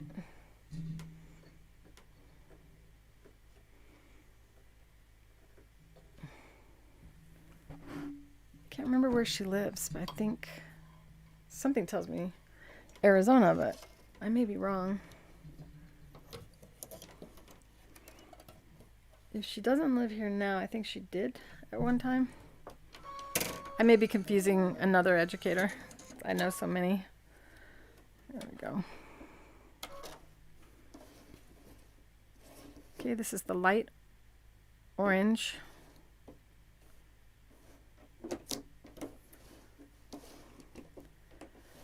Where do I want to position it? You might find yourself doing the same thing, trying to figure out where you want the hoop to be. It should be, and this is important, I should be saying that this each time, with or without glasses. The distance your needle should be away from your face is how far it takes to focus to read. And that is the position that I'm in. You shouldn't be this close to your needle if you don't bring paper that close to your face. There's a thread. Does that make sense? Then you'll be able to focus better.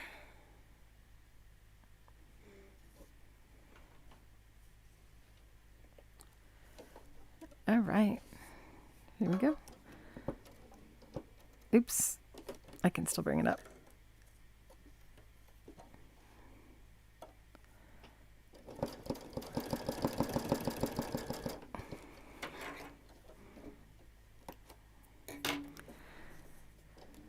I always feel like I'm keeping you guys so long, but I know you guys say things like, where else would we be? So I think I'm going to actually do the implication of a feather. I don't know if it's safe to do this or not. I might get lost in the stitch direction.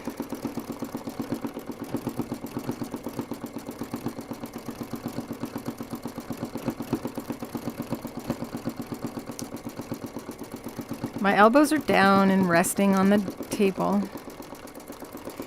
My hand is resting on the sewing machine, and then I'm moving, and I forgot to switch again. Sorry about that. Here we go. So as I come across, this is a tail feather, and you can see the spine of the feather goes down like that. So the feathers would be coming off, going at an angle like that. So that's kind of what I'm doing, but it's a whimsical shape because she's got like this swirls that imply that the tail feathers curl around like that.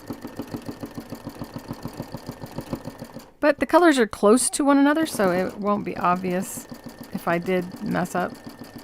I feel like she's going to look at it and go, that's not the color I used.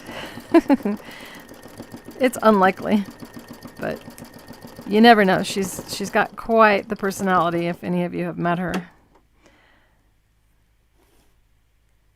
All right. Green or purple? Next. Now in that case, if I go to green, I wouldn't have had to cut my bobbin thread. I could have just cut my needle thread, replaced it with green, and continued because the bobbin thread would have been up. But I didn't, so raise the foot.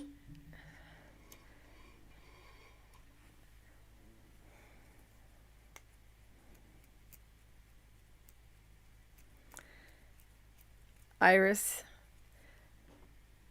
People have fallen completely asleep and then wrote me afterward and said, I fell completely asleep.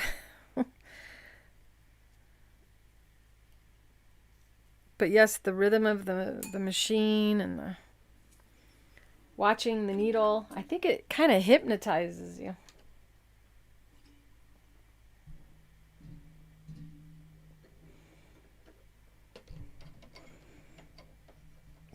Have any of you ever met Lorelei at a show?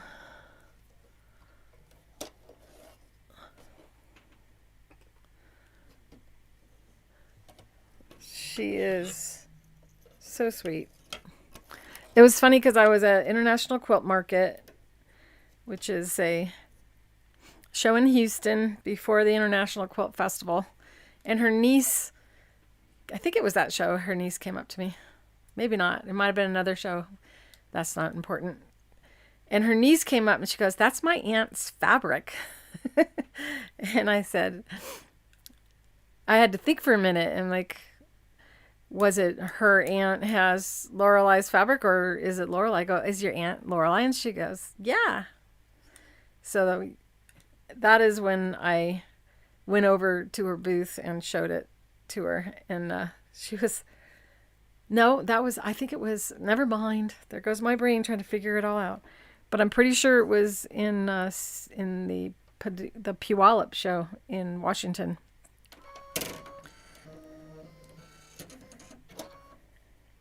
She just released a new panel on her site. So I'm interested in, can't wait to start carrying them. So I can create something with them and have you guys be able to make it as well.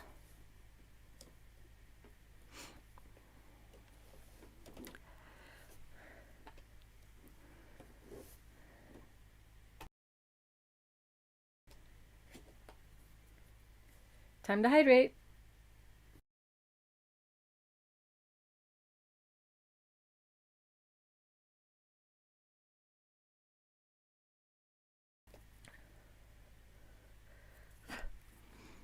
Here we go.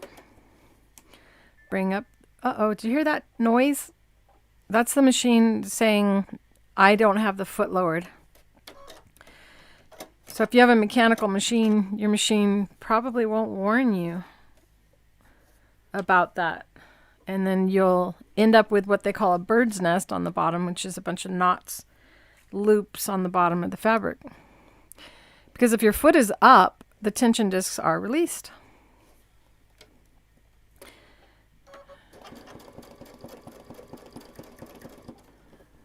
All right.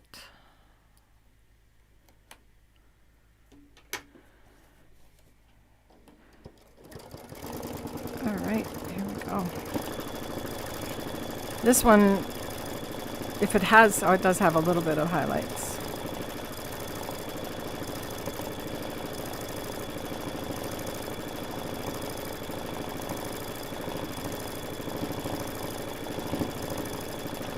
I feel like I'm speeding on an open road and nobody's there. There's nobody to collide with. The sun is not in my eyes. Now it may look like my fingers are steering the hoop, these fingers, but they're not. They're just going along for the ride. I'm very loose in my muscles. And there's definitely a much lighter green right here, but like, I don't know if I have a lighter green in here.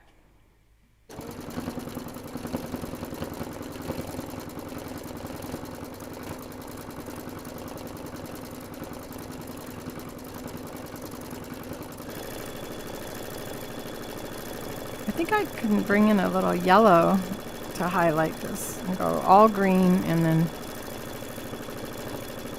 a little bit of yellow to show the highlights so I don't have to look for another green in my arsenal.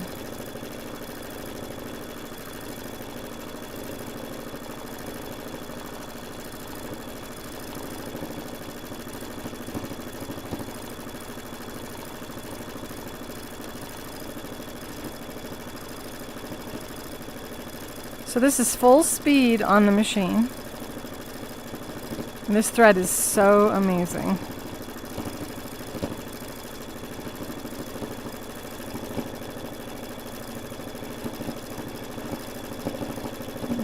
And when I do the black thread, I'm going to switch to a black bobbin, you guys.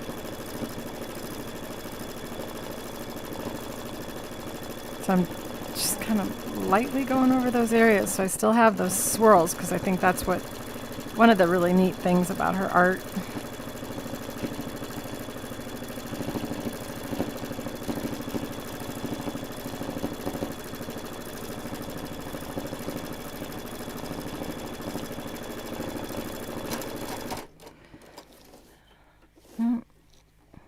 Move over here.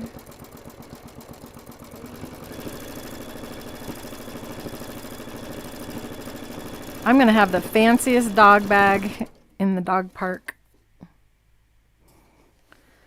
People already asked, where did you get that bag? That's so cool. And I'm like, this is really just not cool at all.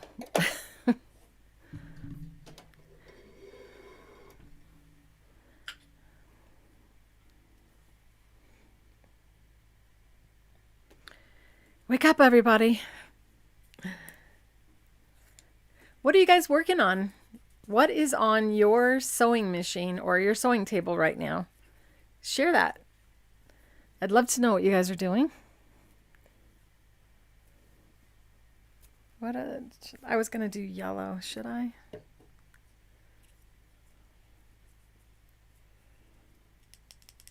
I mean, it's almost, to me, I think the shading of the green, just the direction of the stitch kind of makes it look shaded.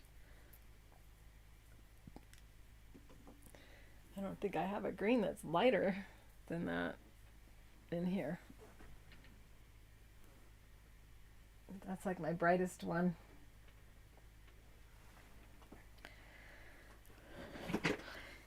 Maybe, nope. I think I'm just going to leave it green, and I'm going to go ahead and switch to the purple now. I only grabbed one shade of purple. How many of you are, your favorite color is purple? Put a P up for purple. My favorite color is teal. If your favorite color is teal, put a T up. And if it's another color, feel free to write out the color.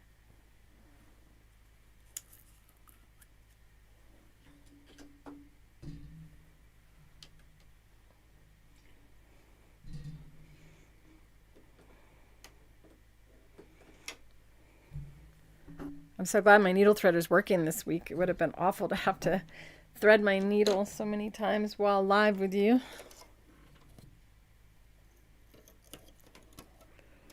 There's a microphone in the way. I can't see part of the threading part.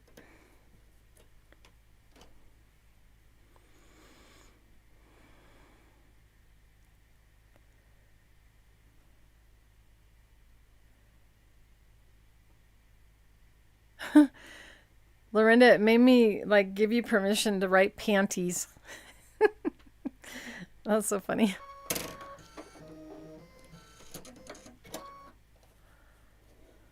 I knew purple would be the most popular.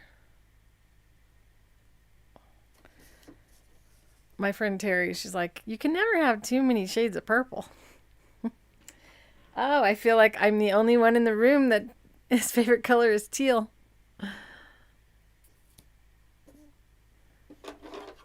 I love greens. All right. I love purple too. I just, I liked it too much for too many years, and I kind of got purple overly purple. All right. Time to play some more. Except for I'm using a dark purple, so I'm going to change to a darker bobbin. So if the bobbin comes up to the top, it won't be noticeable.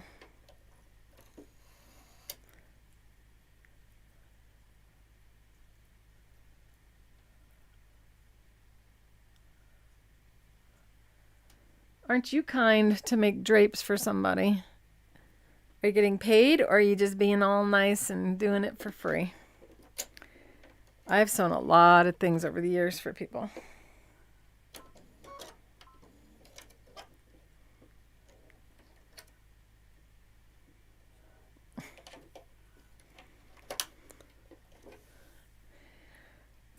Okay, so the darker shade of bobbin thread, now if it comes up to the top, you're not going to be able to see it as well as you would if I kept the white on there. Here we go. Glasses on. I have a pile of threads that I've cut off on the side, because dogs like to eat polyester thread. Some dogs. So bring the bobbin thread up. And now it's dark, so you can't even see it that well. And just to make whoever wanted to know about the zigzag stitch, I'm going to zigzag this feather. It's challenging to do a design that moves like that with a zigzag stitch, but it's also fun when you get the hang of it.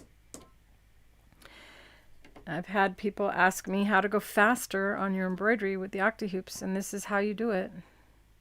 You definitely need to reduce your thread tension to a lower tension, because we don't have, you know, like a fairy in our machine reducing the tension as we move the hoop like we do with an embroidery machine. When an embroidery machine moves the hoop up, the tension changes based on the programming of the machine.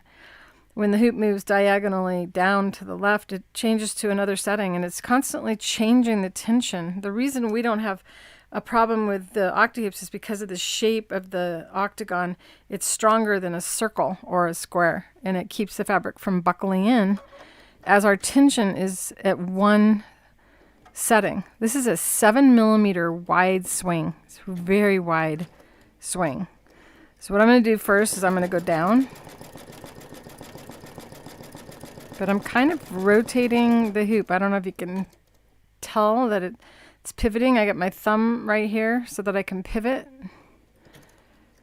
And this is just kind of outlining.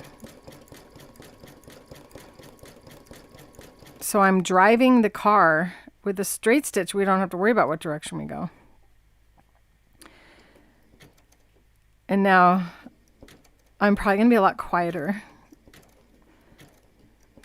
because I have to think to do this.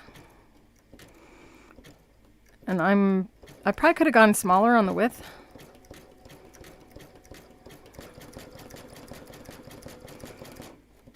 Now you see it looks awful, right? But we just go and we blend them together. I can go down first. And then I blend the two together by moving side to side a little bit. And it has a totally different appearance than the rest of the embroidery. Driving the car again, going up and turning as I go.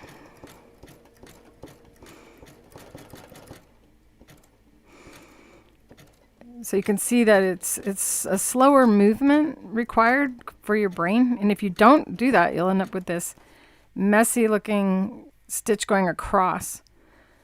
This is much wider of a width than I should be using.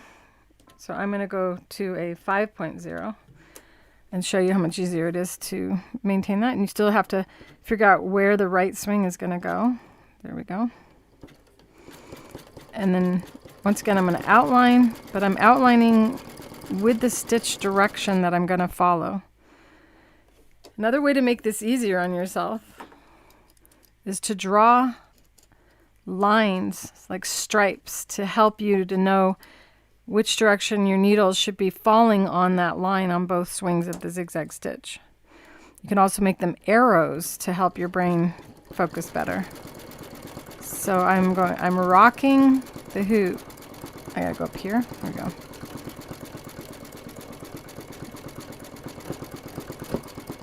You'll hear plucking more when you use a zigzag stitch. As you're going over, it's easy to stall and put way too much thread in one spot. So this is why a straight stitch is easier. Takes longer, but it's easier to control.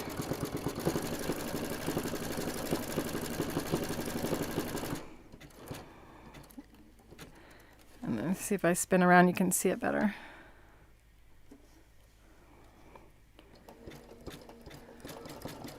Outline first while driving the car. This is fuzz, batting fuzz.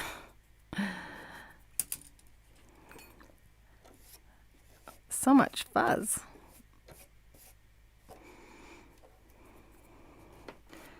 Okay. Does that make sense to you guys? So you see how I'm having to turn the hoop now in order to do this? But when you're done, you can get a much prettier look than a straight stitch. This gives you the more of an organic look. You can definitely tell it's free motion. Whereas you can mimic a machine embroidery machine using a straight stitch. The embroidery machines, I don't think they've ever created a design, maybe they have, that mimics the hand sewing process. So let's see if I can pick this up so you can see better. But first I gotta make sure I filled everything in.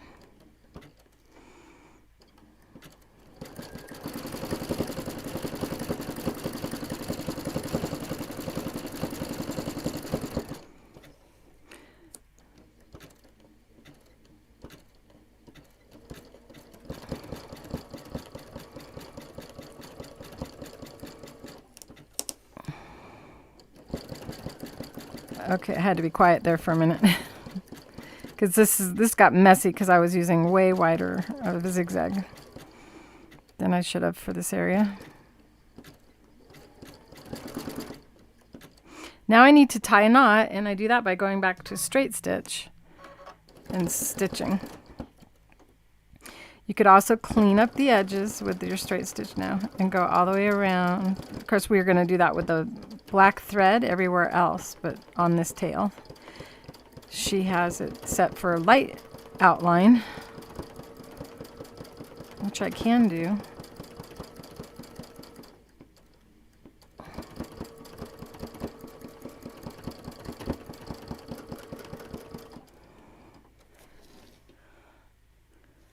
This is when I wish I had my other camera so you could see really close.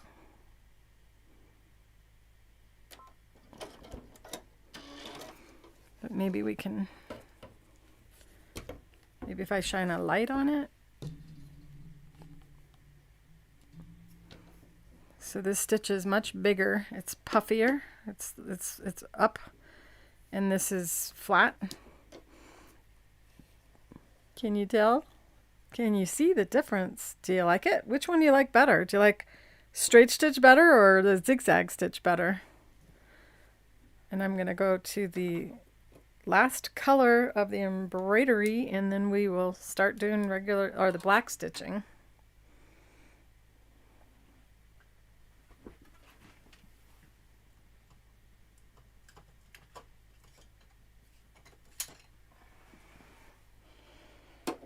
Next two colors. This is a lot of colors. But this is the difference between having an embroidery that you're really proud of afterward, or one that you just kind of go, yeah, I'm just learning. Sometimes we tend to try to save money when we're learning, and I don't suggest, I mean, I understand if you don't want to spend a lot of money on something because you're not sure you're going to enjoy it. But if you're really loving doing fiber art or the sewing and you already have a bunch of thread, use all those colors so that you like what you do. You know, don't go, I'm just going to do all one blue. You won't like it as much as if you do the shading. And then you might be really surprised at how good you can do because you're shading without really having to learn how to shade. Good job, Pearl. Draperies. My mom used to make draperies. She used to work with a home decorating. Is that a decorator? She enjoyed it for a while, and then she was like, I'm not enjoying this anymore. I go, well, stop. She didn't even need to do it because they had a sewing machine dealership. But she enjoyed it for a while.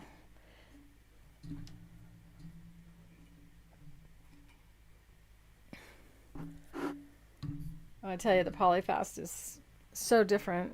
The other thread, like every time I sew, I end up having it shred a little bit or make noise when it runs through the machine. This just goes beautifully through.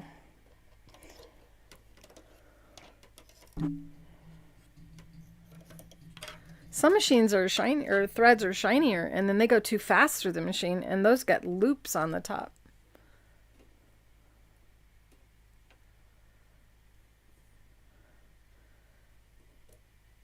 You like the look of the straight better?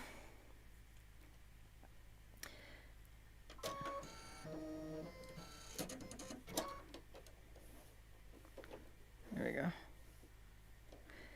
When embroidery machines came out, my mom stopped sewing for other people.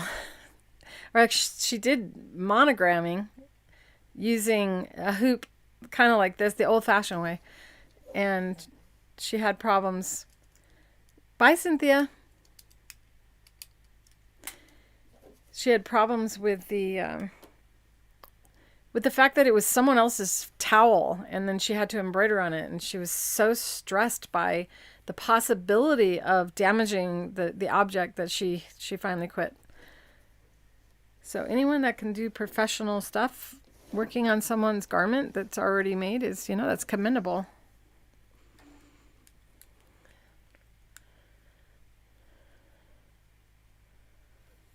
All right, here we go. Back to the straight stitch.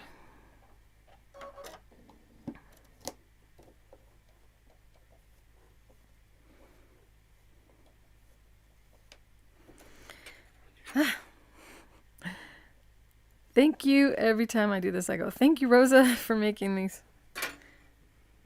Okay, making sure when you change your stitch, if you have a computerized machine and you change from a zigzag stitch to a straight stitch, the tension will go back to whatever the standard tension is. So keep that in mind. If you have like an inconsistent problem with your tension, that's likely what's going on if you're switching back and forth from one pattern to the other. And on the straight stitch, I was finding 3.5 as a good tension.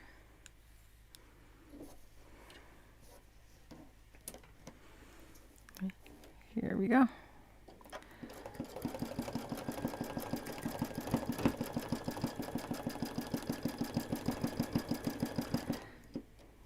Another way of doing a zigzag is to use a straight stitch and move the hoop in a zigzag motion.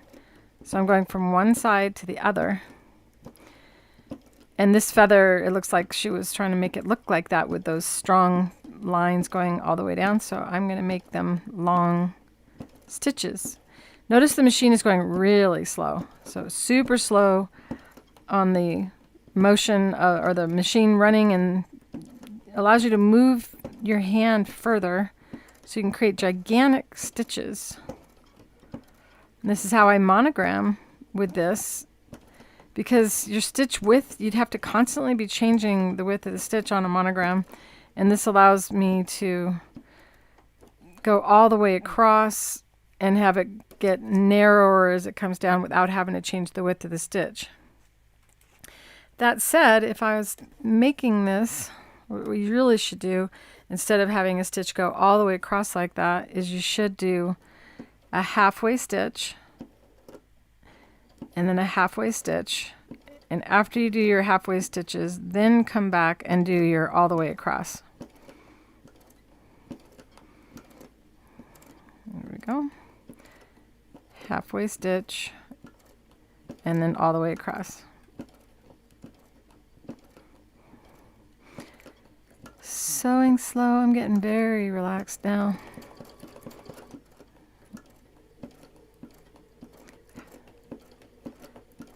And this kind of like lays some thread beneath it. You're less likely to have puckers when you do this. Now you go all the way across, and you don't have to be as accurate because you've already done it below as well.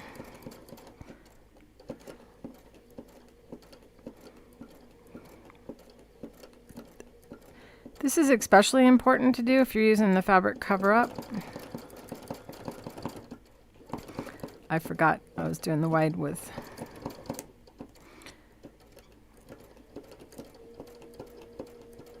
So see, I was able to taper, but I didn't have to touch my zigzag width.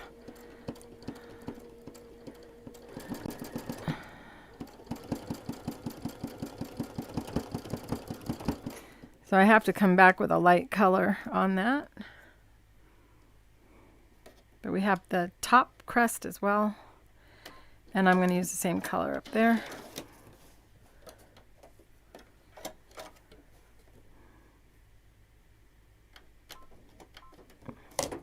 So this may be a part 1, part 2, because we're at 417. May get the front of the bag ready, and then we'll sew the construction of the bag next week.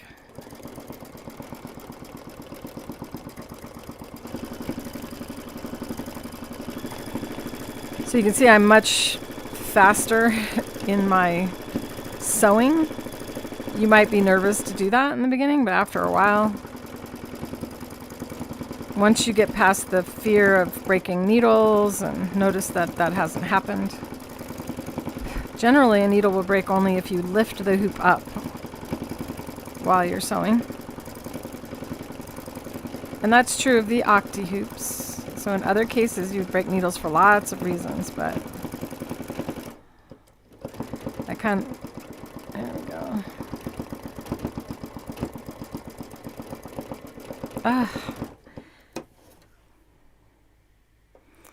Yeah, I'm gonna have to go one more thread color before black. Do the light color that goes around the, because it's gonna bug me if I don't do that over there.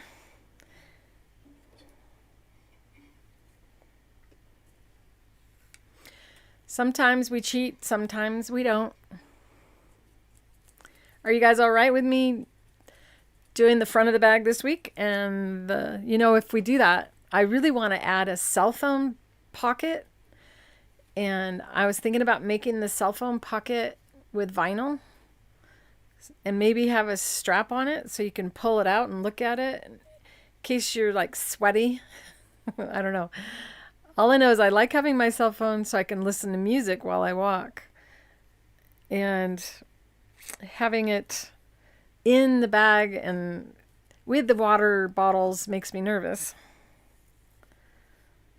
What color would look good on that? Maybe a really light pink. If I do that and go around that. I haven't used this color.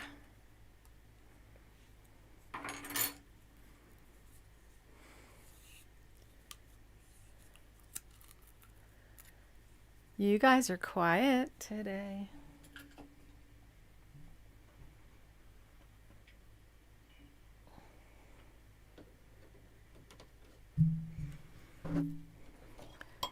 So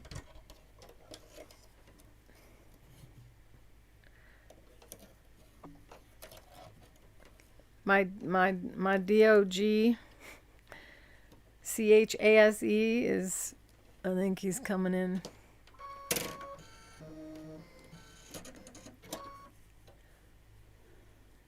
$4.20. It's a little early for them to try to push me out of the sewing room.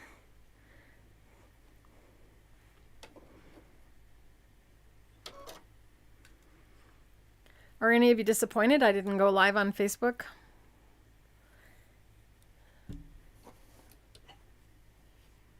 Oh, I got both handles out.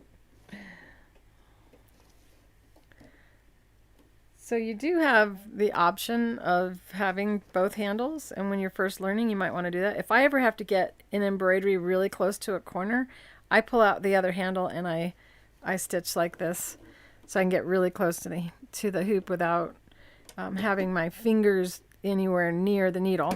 That's one of the other nice things about the Octi-Hoops is your fingers are far away from the sewing machine needle, so you don't have to worry about hitting your finger with it. And it also makes this easy for children to do. So if you have any little ones that you want to inspire to sew, this is a great way to start them out. We also had a group, when I had my gallery in Prescott, I had a group of children with ADD, ADHD come in, and I had lots of sewing machines in there. And I had them all set up to do machine embroidery, and I'll never forget, the parents were they were hitting one another and going, "Oh my gosh, do you see our child?" And an hour and a half passed, they still were embroidering.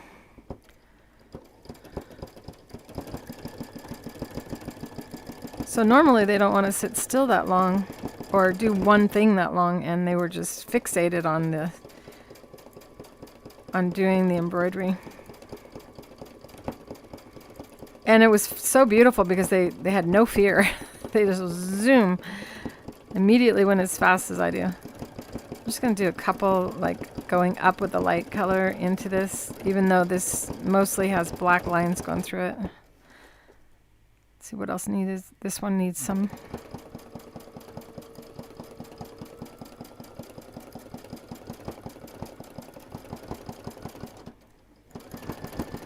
And this was supposed to have an outline.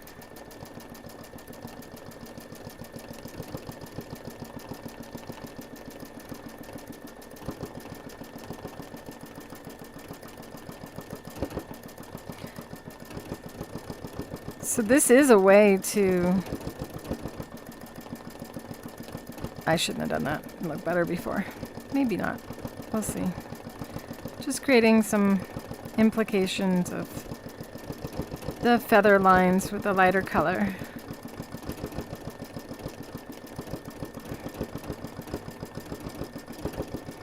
So you can combine the straight stitch with the zigzag.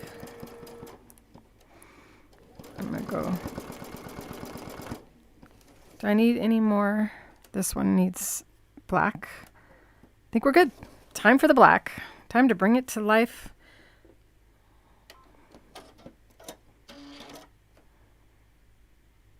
How do I know if you're quiet? Because you're not typing. If you guys are anything like me, you're never really quiet. But remember, I can't hear you talk, so if you're saying, oh my gosh, or wow, or you know, anything that you would say out loud, if you type it, YouTube thinks that you guys are having more fun, and then YouTube will go, let's share this with more people, because more people want to say wow. 7:21 there. Time for wine.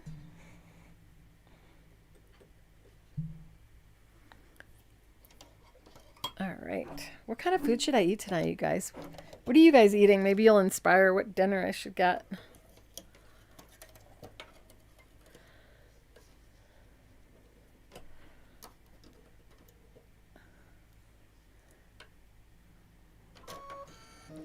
All right, outline.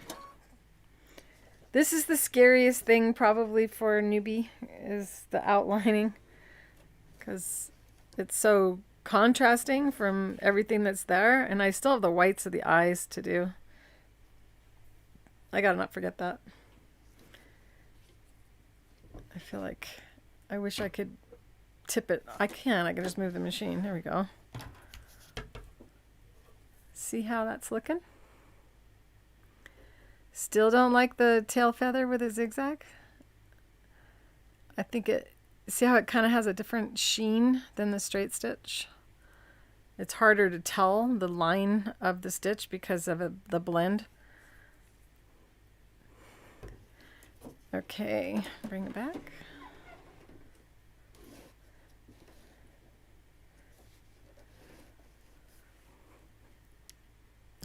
Thank you, Amy. Wow.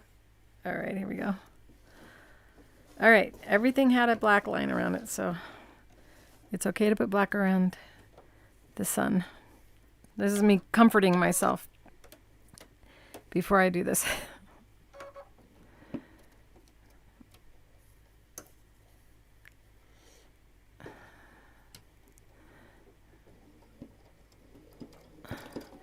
And she doesn't have a real heavy line, so that's part of the fun of this. She didn't have any around the sun outside because it's black fabric. Elbows down, shoulders relaxed. And she went around more than once and didn't make sure the lines lined up. So it has like a whimsical kind of feeling to it. And then I'm stitching back over because that's kind of tying a knot. And now I'm going to go over here.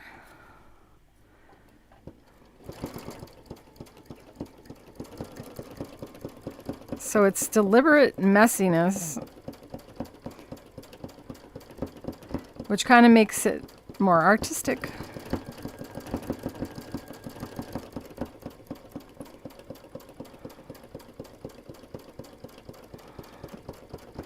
I have to be quiet while I do this because it's important for the overall design to look like it did before.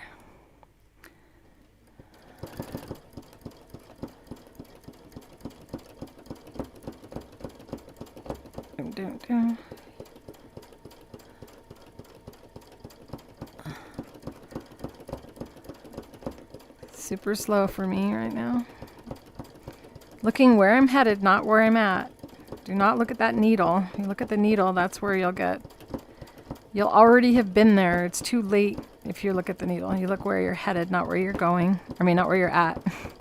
It's like when you drive a car, you want to look where you're going down the road ahead of you. You don't want to look at the hood of the car. Now that plucking sound is going over all that thickness of thread that's already there.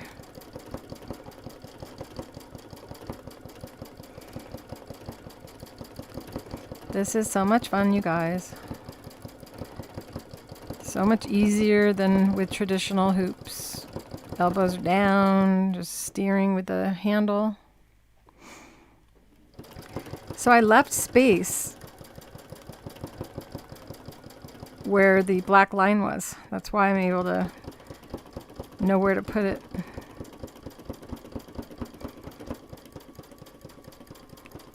And now I go and do the iris, or the pupil, and gotta remember I have to do the white thread.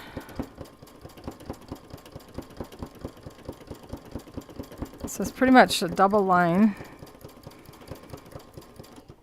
That means I gotta hop over.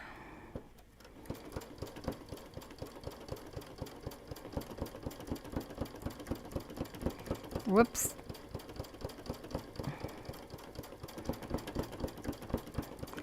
Pluck, pluck, pluck.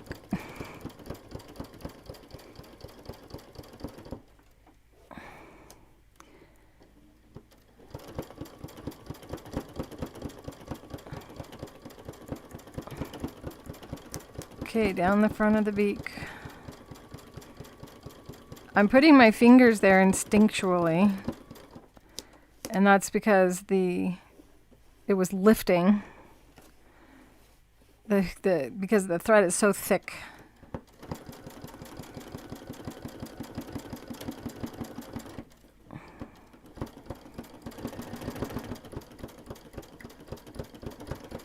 Oh, this is so much fun.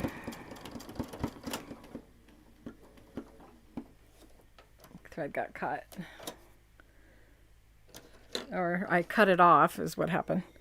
So if you sit there too long, sit in one spot too long, you'll just cut the thread with the needle, and that's what just happened. Not uncommon on a outline to do that.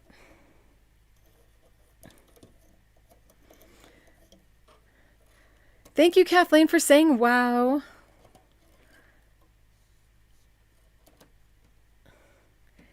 Yeah, with the free motion foot, it's in your way. You can't see where you're going. So the Octi-Hoops are, in essence, a giant free motion foot. So you don't need the presser foot on top. So much fun. Let's see, foot down. Starting to get not where I'm not thinking straight, and that is probably because it's getting closer to dinner. 4:30.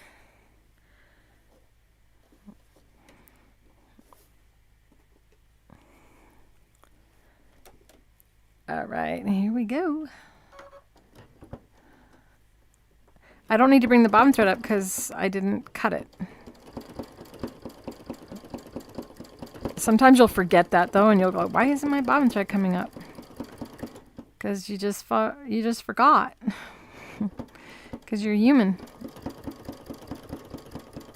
Deliberately being messy.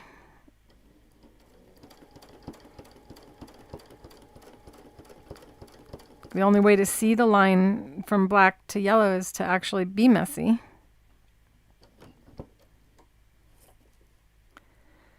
Okay, this is what I need to do. This side.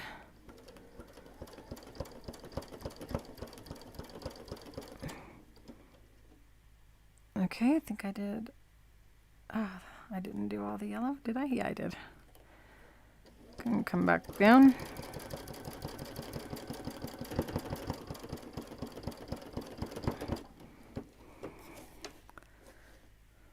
There's nothing like the outline stitch to bring out a cartoon.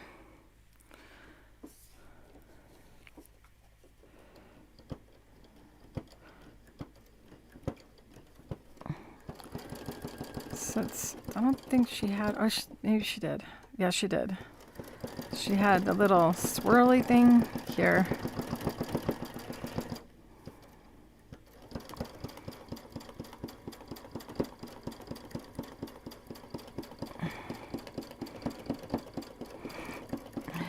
Can't talk when I'm doing some of this.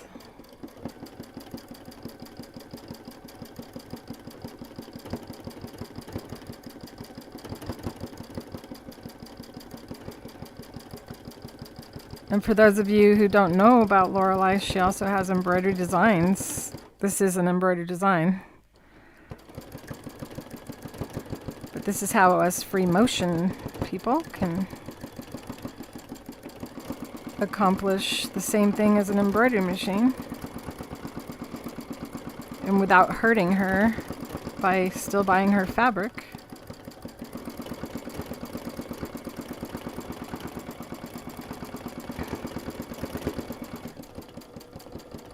That's why it's really important that you don't cover up all of those spaces or leave a little space for your black lines.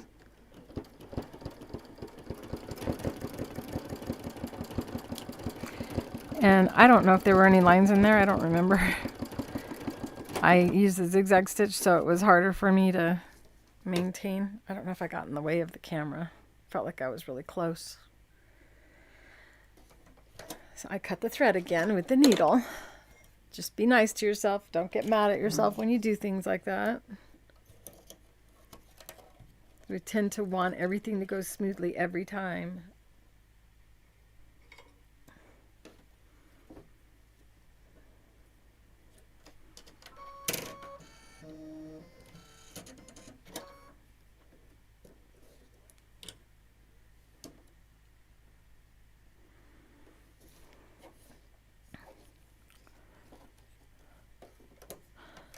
So because there's no foot there, we still have to like do the little love pat, make sure the presser foot bar is lowered.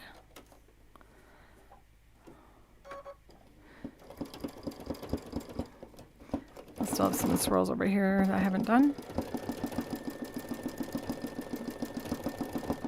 Loop-de-loop.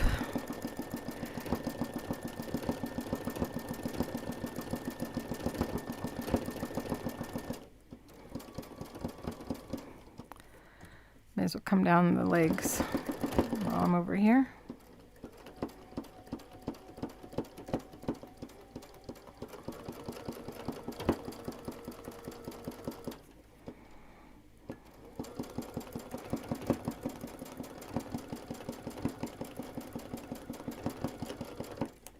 Okay. Like for a minute there, I thought I was all by myself and no one was watching.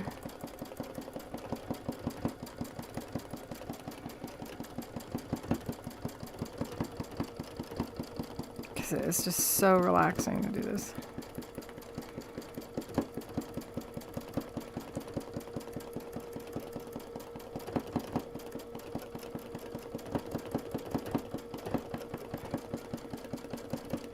Whoopsie. I'll tell you what. I'm never perfect, so just know that.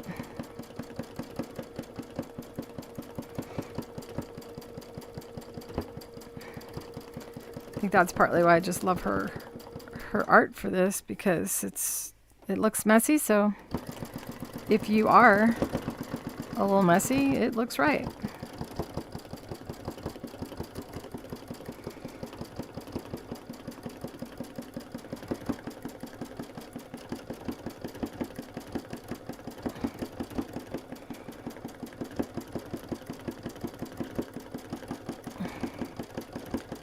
I gotta keep breathing. All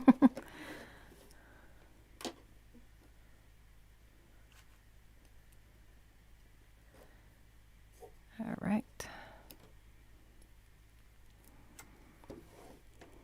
Are you guys gonna try this? Do you have any panels that you've been holding on to? You don't have to make a dog bag. You could make a cell phone purse using my cell phone purse pattern. And if you don't know, that pattern is in my Facebook group and also in my school for you guys. And I remember this wasn't a bunch of swirls. This was a bunch of polka dots. Well, I've changed it. And this was a bunch of black stripes. So we'll come down, go back up, come back down, go back up, come back down. I love this bird.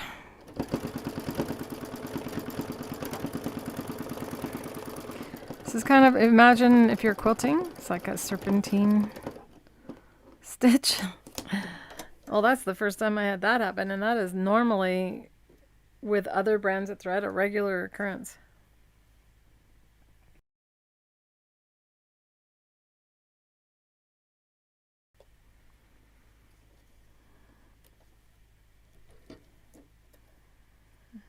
we go.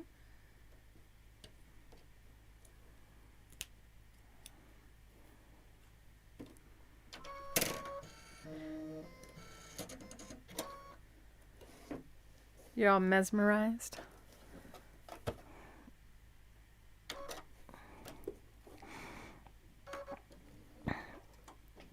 Oops. Oh, I didn't think I cut the bobbin thread. If you do that, you can just go back. You just got to make sure you tie a good secure knot. So we're actually trying to be messy. Remember that.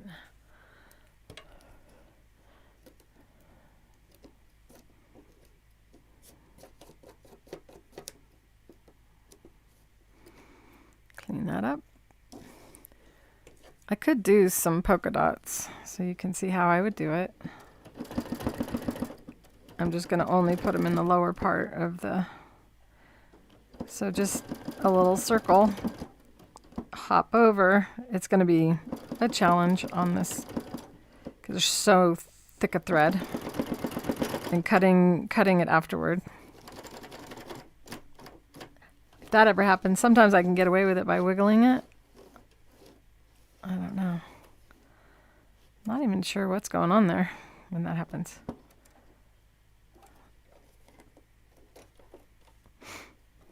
Yeah, I should have left a little bit clearer. Oh, the feed dogs are back up. It feels like they're back up. I feel like this machine is having, well, I know this machine needs service. Poor thing. It's been all over the country and back.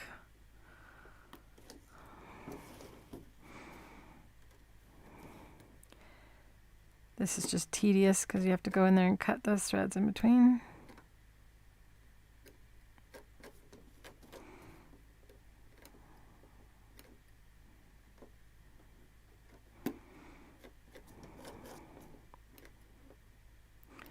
Okay. Where's my handle? There it is.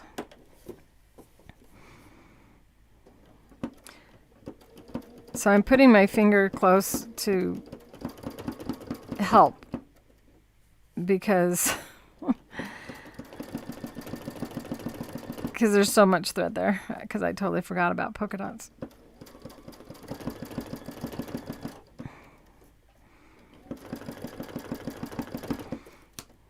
But see, I'm still far away from where I'm sewing. Just don't look at your knee or your fingers when you do this.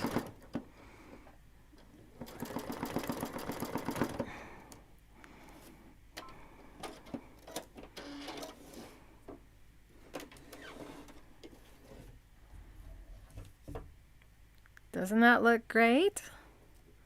I can't wait to show her.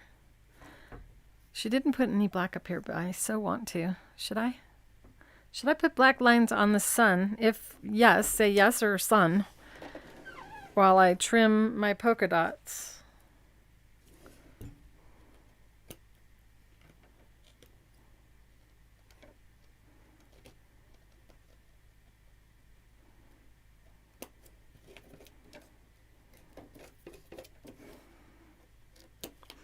Trim in the polka dots.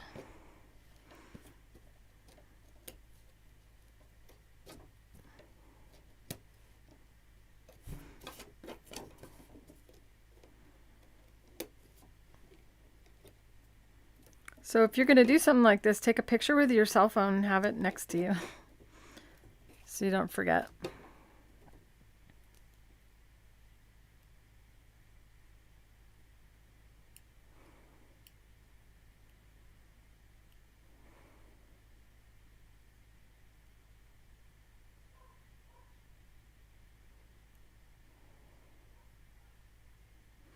I can't highlight your comments because I'm not using StreamYard. So what did you write, Susan? I don't know if you saw the wall hanging of a nurse that I did, but it was one of her panels. I don't know where you did it. Did you put it? Maybe it's in your Facebook. I would love it if you put it in the school. I'm pretty sure you're one of the members of the school. And I just can't remember. I may have seen it. It's all a blur at some point. So yeah, I'm going to gather up all these little pieces of thread before they get stuck on my sweater and go with me to dinner. Have you ever walked? I'll tell you, it's happened to me so many times because of the shows. And I demonstrate for 7.5 hours, 8 hours straight, and go out to dinner with everybody, and then people would go and find the threads and pick them off of me because I'd be covered in it, even though I thought I got it all.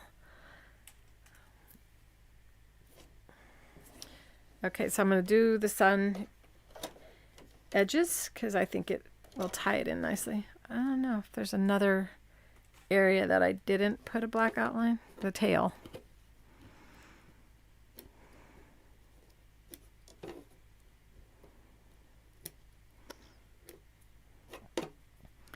Oh my goodness, it's so much fun, you guys. There's no pressure because it's not a lot of money that you spend on these. Time to hydrate, everybody.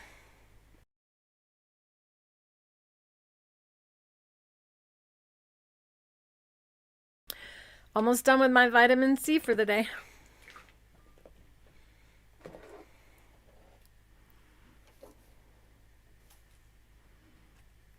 We all want to see it. Now you have to post it, Susan.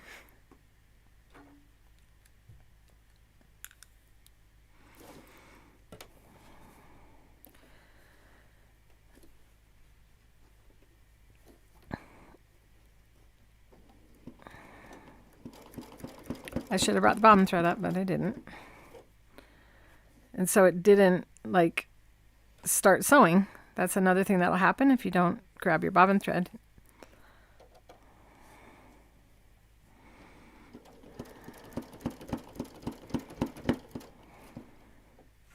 Pluck, pluck.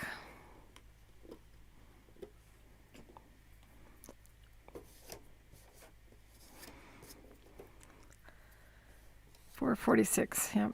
I knew I was overestimating what I could get done today. It's really not unusual for me, is it, you guys?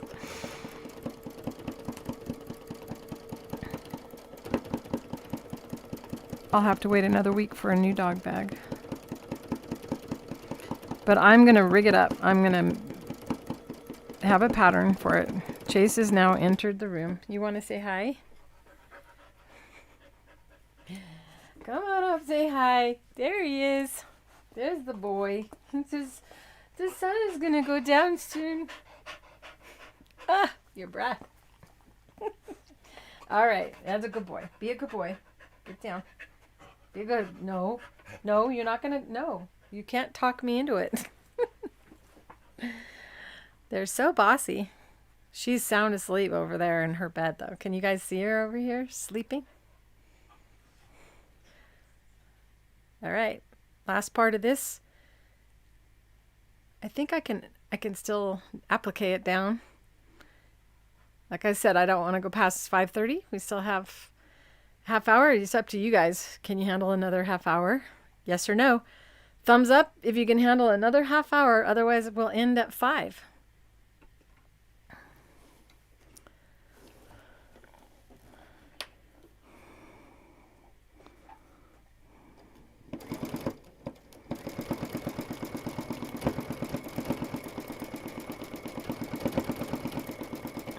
Uh-oh, I totally changed her pattern.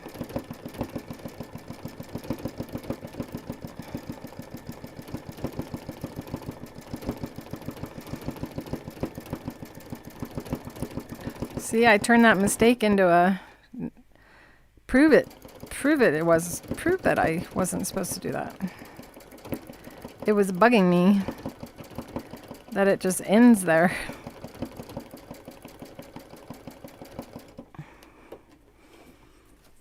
Like it better with the lines going around the sun all the way? All right. Is it done? Oh, I have to do the white of the eyes.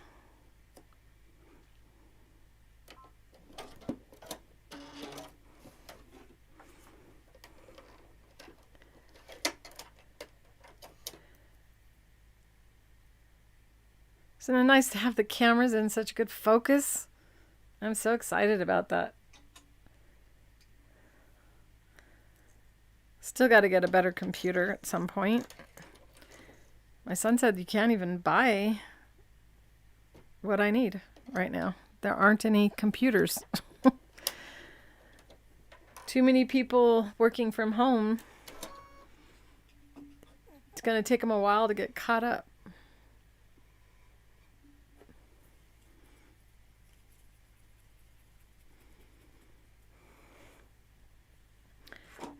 Okay, switching to white bobbin thread and white needle thread. This is Invisifill. That's not going to do good. Why do we not want the Invisifill? Because it's only 100 weight, and it would take a lot longer to fill in that little dot of the eye. This is another thing I do with my handles so you don't lose them. By the way, there are some things that you can't find on our site right now that you used to be able to find that you will be able to find again soon. We're still reconstructing the site. I thought I grabbed the Polyfast.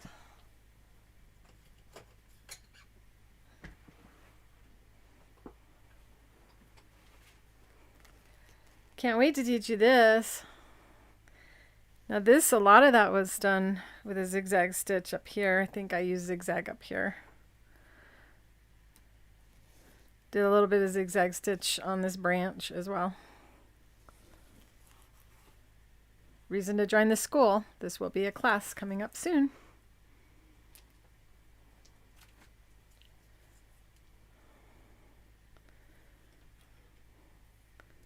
There we go.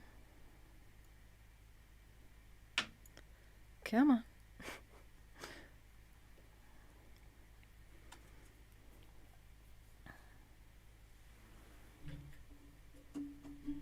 I'm listening to myself talk in my ear.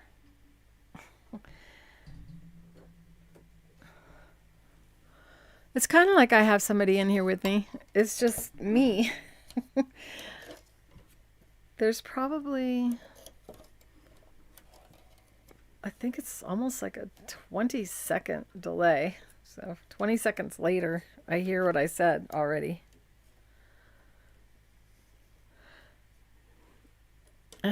My son was like, that's got to be awful listening to yourself in your ear. And I go, it is, but not hearing myself is even worse.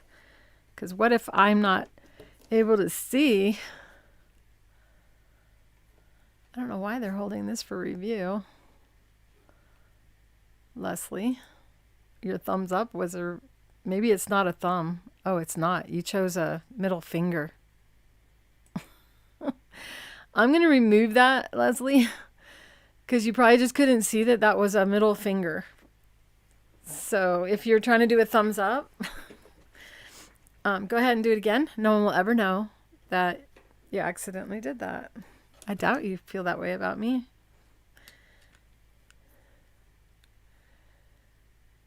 You haven't had dinner, Kathleen? Is it because of the show? You guys have to have snacks.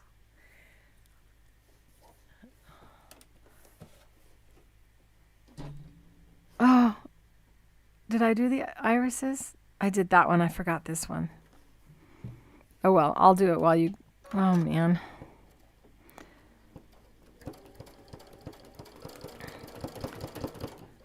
You guys should have yelled at me and said you didn't do the other pupil on the other... And I didn't do the nostrils. All right, so I definitely have to.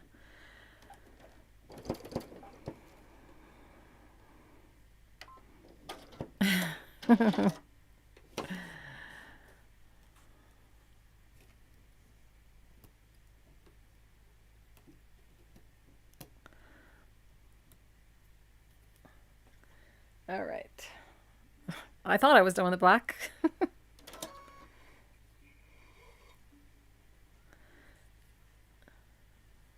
Okay.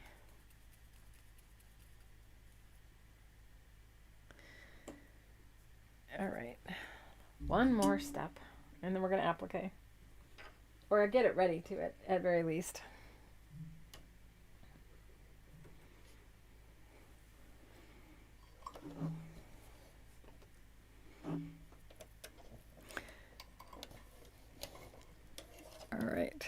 I'll tell you what, my eyesight is bad. It wouldn't be hard for me to mistake that hand gesture. There we go. There you go. That's the right kind. I thought it was funny, so I'm sure more people giggled too. How many of you giggled? Raise your hand if you giggled. I commend you for finding your way through the little things and being able to post them. I was watching somebody live for a long time before I figured out how people were doing that. Okay, I didn't change my bobbin thread. I may regret this. Ugh, don't do that, see? The little voice in my head said, why would you take a chance on ruining the last part by being lazy? So, back to the lingerie black thread. Notice that I don't cut it. Oh, you're not seeing it. Notice that I don't bring the thread through and cut it. With nylon thread, I never do that. Because it kind of stretches. And you can cut it and then it can ease its way and come right back out of the tension. And you don't know it. You'd be like, I know I put that bobbin into the tension. How come it keeps coming out?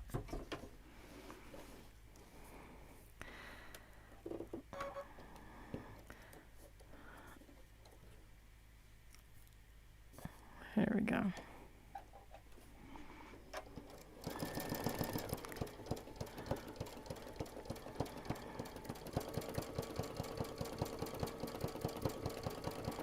There we go. Don't forget to do the nostrils.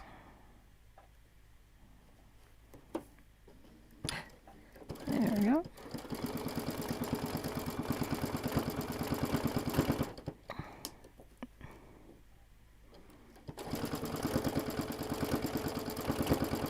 Whoopsie.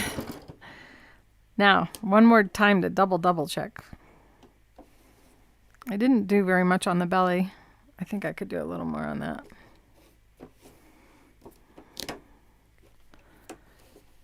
Yeah, I didn't do any up here.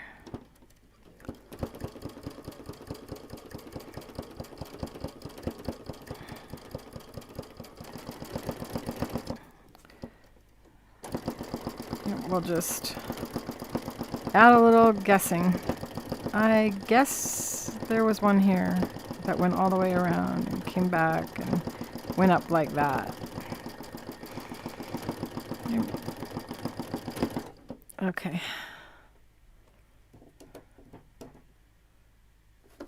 Did I not draw that? Oh, that's her line right there. Should have taken a picture of it.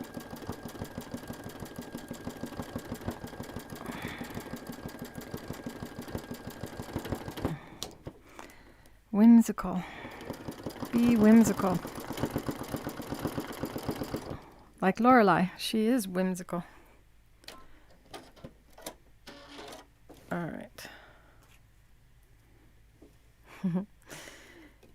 Amy giggled.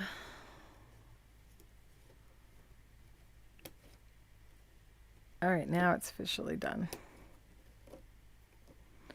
Now what do we do? For those of you who don't know about the Octi-Hoops already, we're going to remove this from this hoop, and I'm going to then turn it into an applique, and we're going to applique it onto another piece of fabric. This is part one of a two-part video series on making this dog bag. Next Thursday, as we go live every Thursday at 2 o'clock Mountain Standard Time, I will complete this and make it into a bag. So you can see, oopsie, there we go.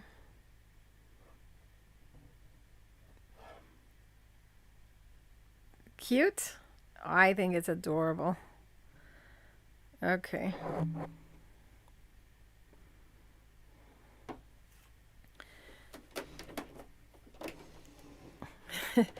I don't have a camera I can move around, but I can move my sewing machine around.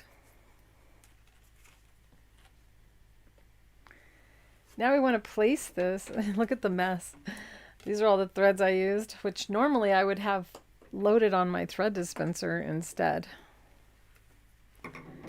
This is what I was resting my elbow on as I was embroidering, so that my elbow didn't get hurt from the edge of the cutter pillar, which is always by my side. So you lay the hoop down so it's flat. And you can see on the back all of where the embroidery is. I got lazy, didn't cut all my bobbin threads as I went.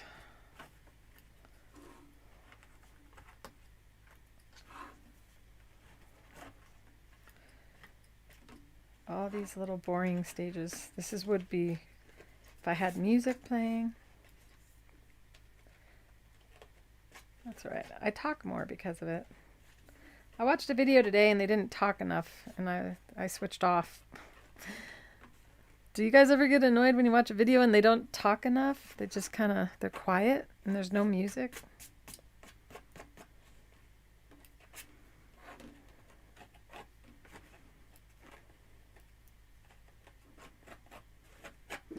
There we go. And there I went quiet again. Pretty cool, huh? Makes you not feel bad if you don't have an embroidery machine. And we didn't need any of the cover up because the fabric is the color.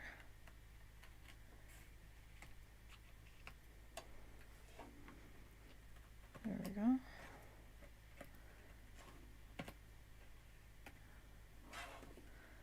That's a lot of carryovers.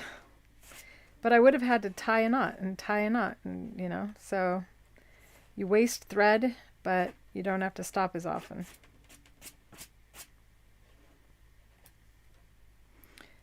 Now I'm ready to disconnect this from the hoop.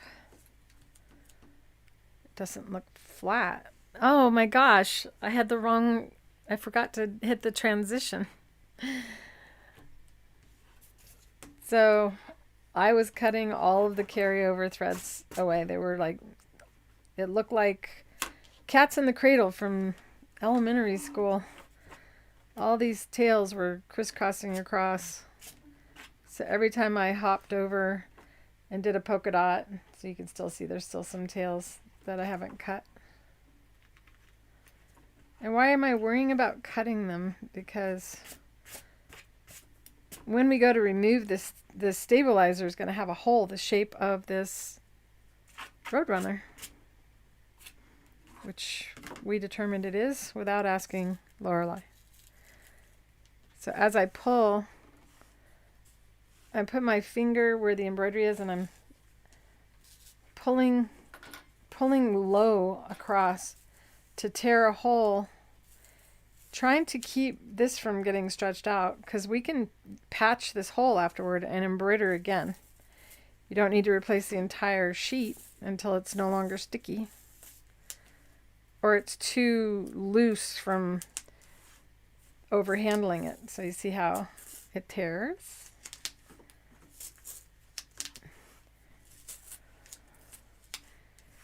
And if you've been watching my show a lot, you know I use Hold Light as a bottom stabilizer. And I didn't this time because it's just one layer of cotton and I'm going to be appliquing it on to another piece of fabric. So it didn't need the extra support.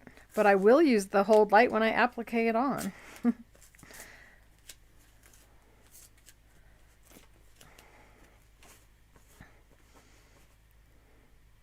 See how it has a hole? Now I can take another piece of this, and that would be considered scrap, right? Because it doesn't fit any of the hoops. So I'll just go like this. I think that'll cover it.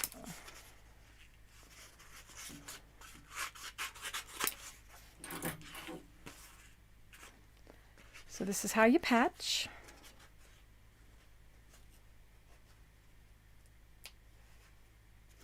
I have no idea what's going on with the time. Mine said, I mean, it went live automatically. So, but when I went live and I was looking at, because I'm watching the live feed, It said it was going live in 2 hours, so we're going to have to figure that out. We're using a new app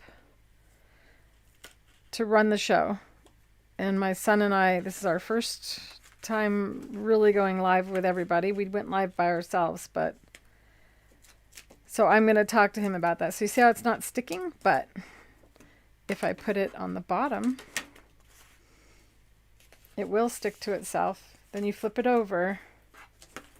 And while it's down, then you take this release liner and the shiny side, you bring it down like this and rub it.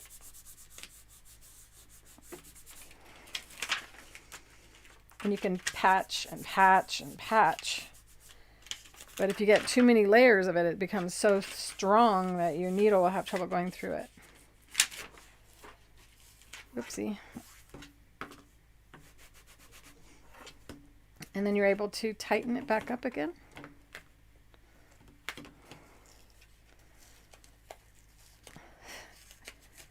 It's really weird about the time. See, now I'm able to reposition it and make it all tight again.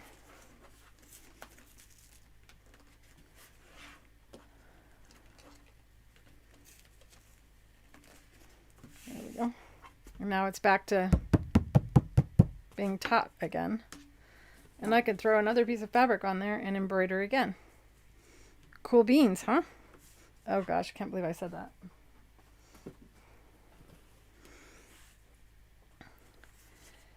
Now I want to remove all of the rest of the stabilizer in between here because it makes it kind of pucker if you don't.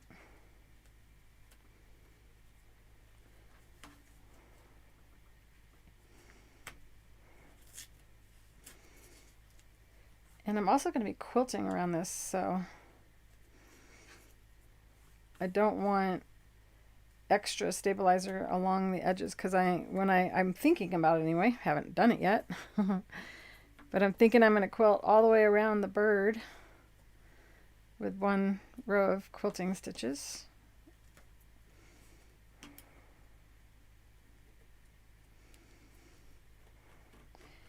And Amy, what state are you in that it said 9 o'clock? And yet you got here. So did it remind you guys at the right time, or some people are going to be upset because... Can you imagine me going live at 9? You guys would be on with me until midnight. Do any educators go on that late? I did New Year's Eve with my friend Terry, and we went from 6 o'clock in the evening till midnight. And some people stayed on with us the whole time. They were like, thank you for doing something for New Year's, because it wasn't COVID times.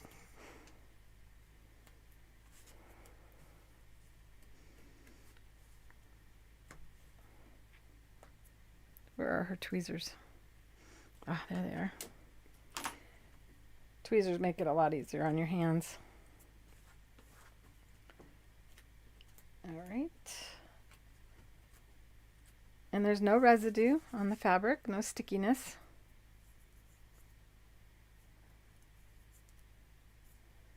I can't remember what state you're in, Amy. Better days.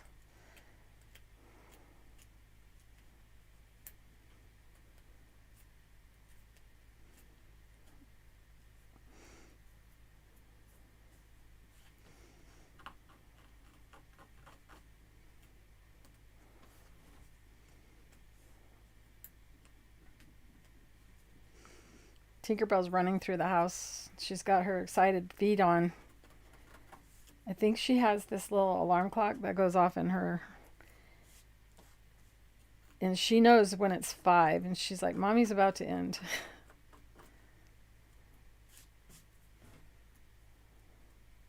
She sounds like a little pony prancing around the house with her little paws. She only weighs 6 pounds. Tina, you had the right time? See, it's weird.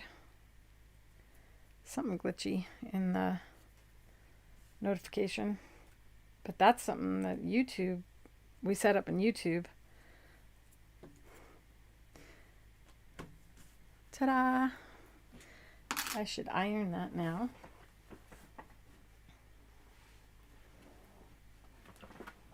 Uh-oh. rolled over something, my chair.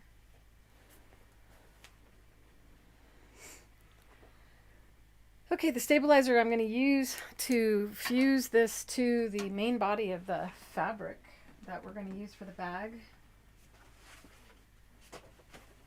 which is this.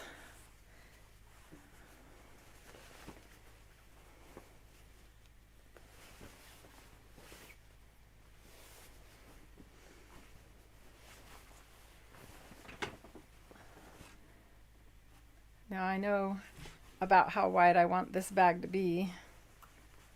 And for those of you who came in later, this is the ugly thing I'm replacing with this beautiful bag.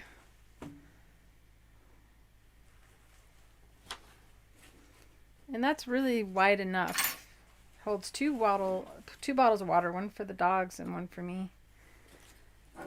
And to make it easier to cut, just snip and tear down, because I have too many threads on my table.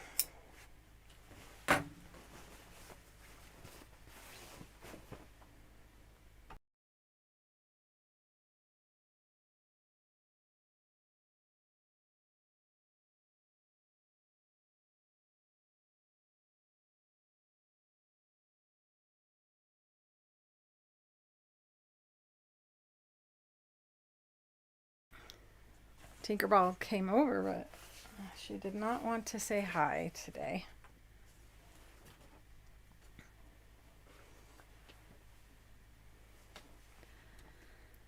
So there's a button that I have to push to transition from one camera to the other, and sometimes I forget to hit that. This is way more fabric than I need.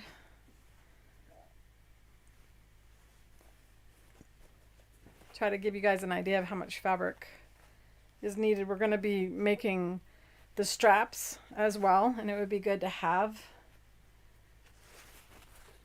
a piece this big, which is 27 inches, because that's how long the fabric is. So and we're going to be using elastic inside of it. So let's see. Yeah, so that's long enough. But this is the bag, and the bag doesn't need to be that big. And I'm going to line this one. Yes, I am. I'm going to line it with vinyl. And the reason I'm going to line it with vinyl is because I'm going to put water bottles in the bag. And that way, if they get wet, they won't get anything else wet. So next week, we'll be completing the bag. For right now, I'm just going to position the applique on top. And I don't know if I like it on that background. I think I might want to put some strips around it to frame it. What do you guys think? Should I make black strips across? What should I do? Help me choose. If I get rid of the black, which I'm going to do no matter what, but before we ever cut our applique pieces, we always iron the fusible to the other side first.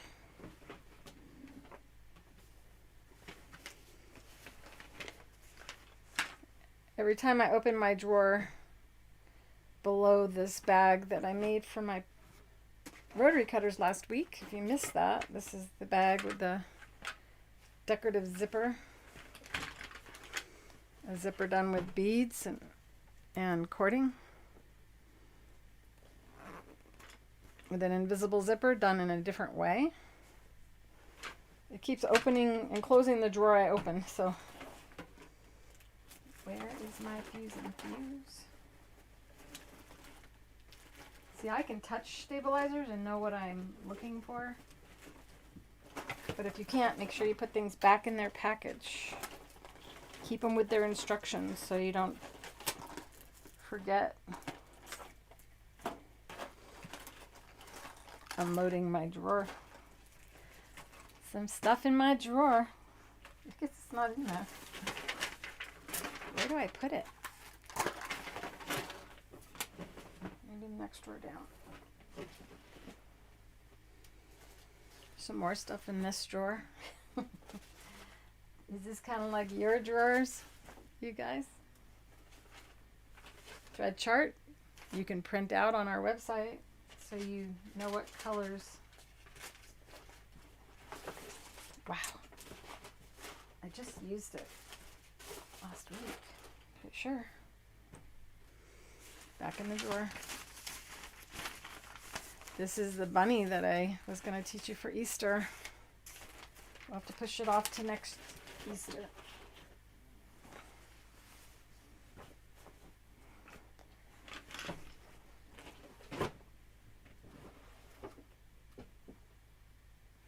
I don't want to open another roll. This is one I already did before. Her dog.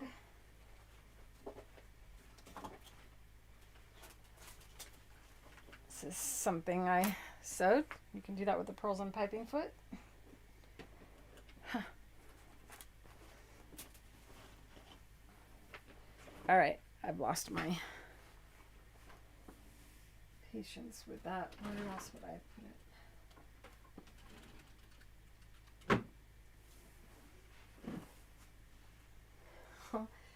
Oh, you know what? We created something just for this situation.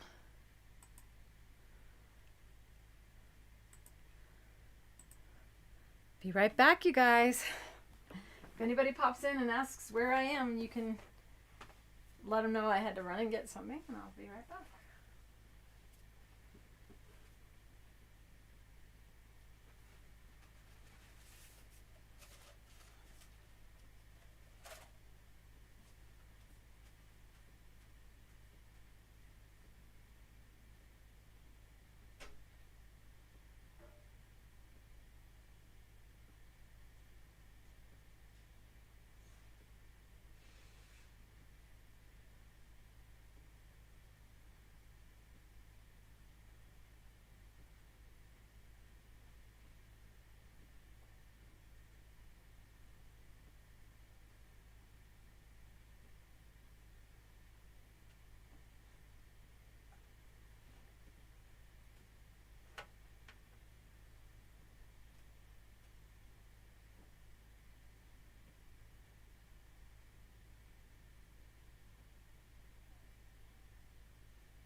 Mommy's almost done, I swear. Okay, so I'm really thinking that I'm going to want to do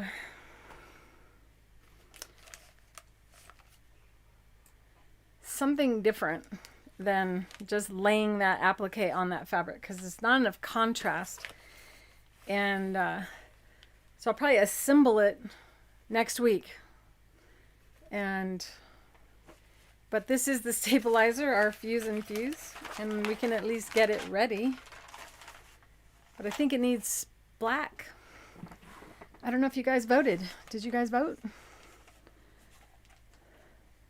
So you're in Arizona and it said 9 hours? That's so weird. It told me I was 2 hours behind, or it was going to happen in 2 hours when I was already live, which I thought was interesting. Hi, Bobby. I know you want me to be done. I will be very soon. I promise. Don't look at me like that.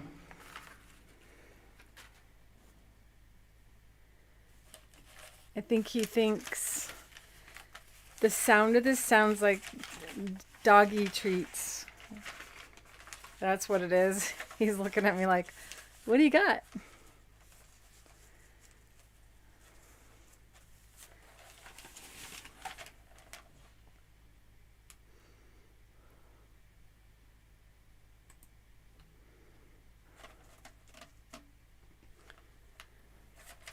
So if you lay a stabilizer or piece of fabric on top of a fusible stabilizer and iron, you're at risk of getting your iron dirty, in case you didn't already experience that.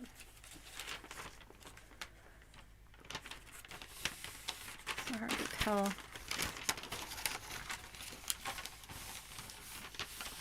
I would think that this was a doggy treat too if I was a dog.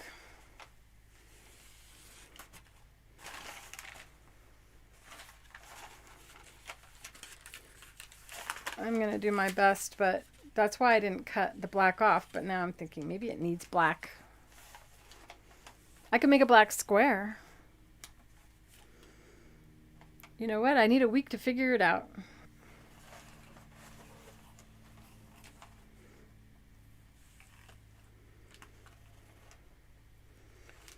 Did I already put my rotary cutter in the bag?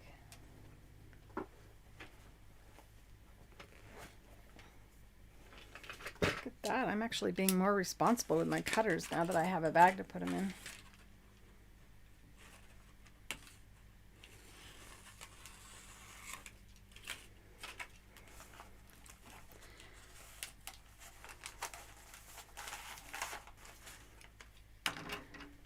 So what I'm going to do is make sure the fabric sticks out past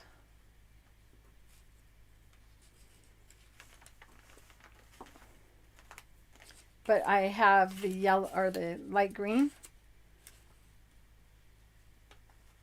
on the fusible.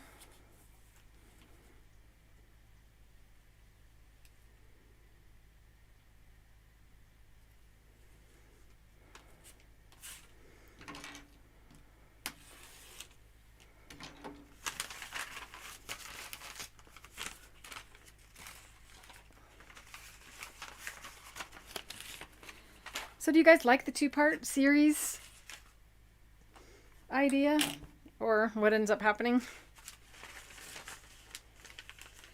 Because it's why I'm able to do bigger projects.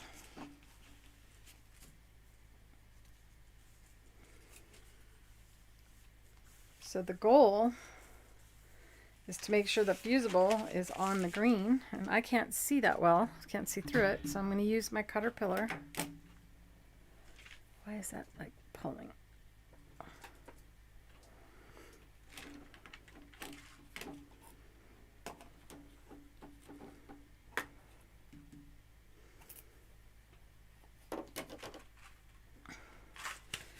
So I'll definitely be able to see through the paper.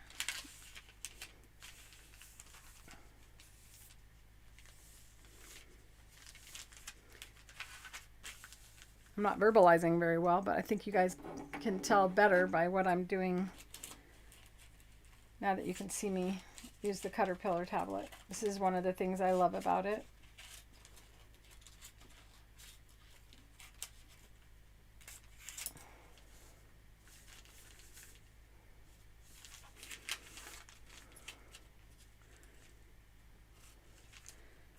Now I won't have to worry about my iron getting dirty. I don't need to use a pressing cloth in addition to this paper that's on here. And to make sure it doesn't move, I'm going to use my liquid base to secure it. Yes to the black border. Tina and I agree.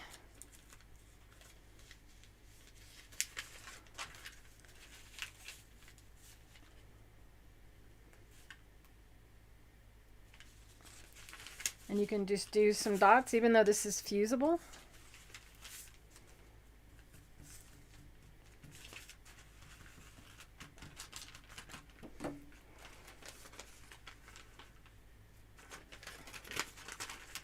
There we go. I've reached the I'm hungry stage and my brain wants me to eat. Looked like it was sticking out a little bit over here. But I don't want to not have the green. And since the paper is a release liner, I can use this as a pressing cloth.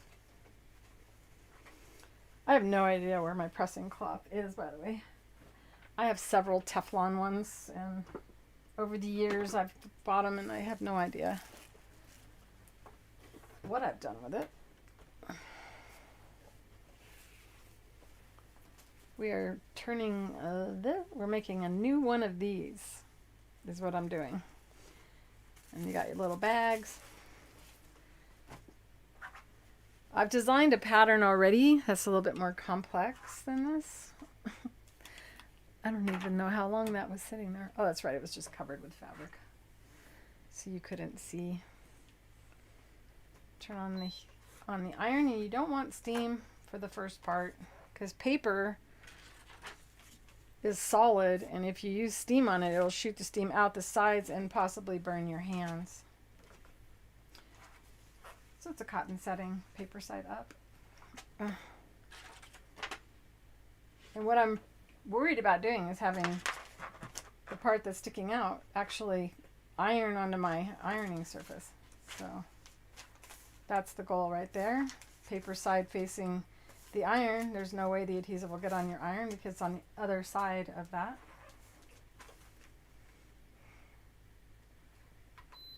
I had it on silk. It's going to take an hour to iron.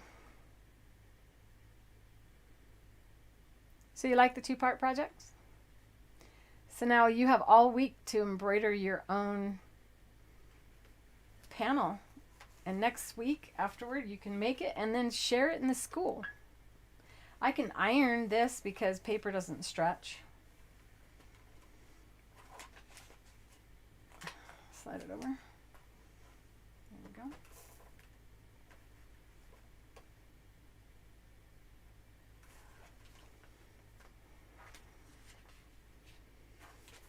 Now I can size this up.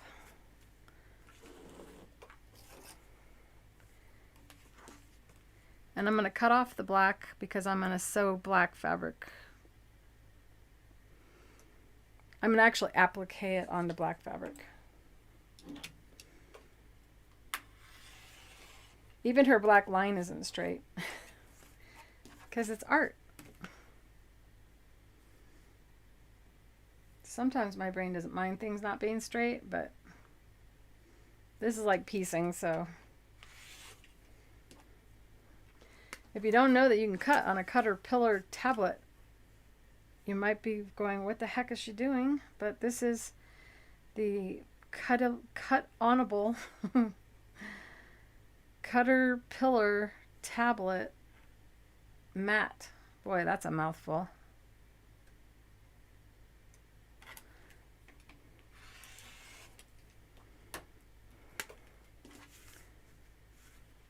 That would make a nice pocket.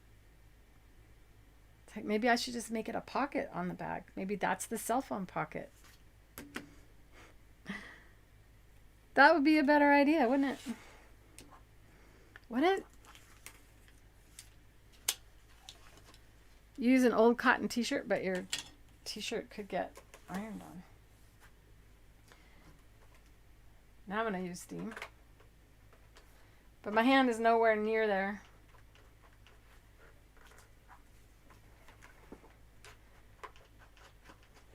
There we go.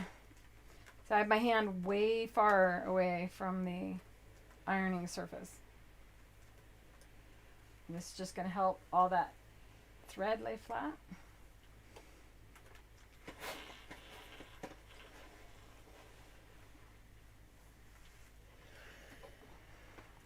And I'm even going to spray starch this.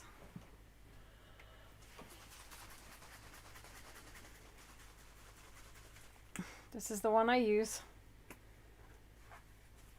It doesn't flake. So you can spray on the right side of something. And that's going to give it more body. And when we remove the paper, this will still have a crispness to it. Remember, get that hand out of there so you don't get burned by the steam shooting out. See how that steam just shoots out the sides? I don't know if you can see it or not.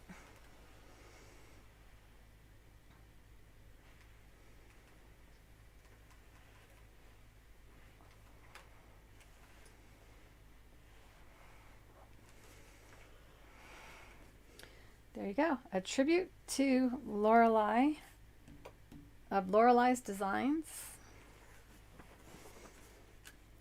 And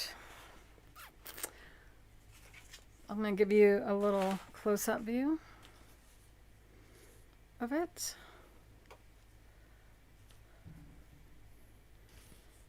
I can't get it all in the... Let's see if I move it back further. No, it's just too close of a close-up.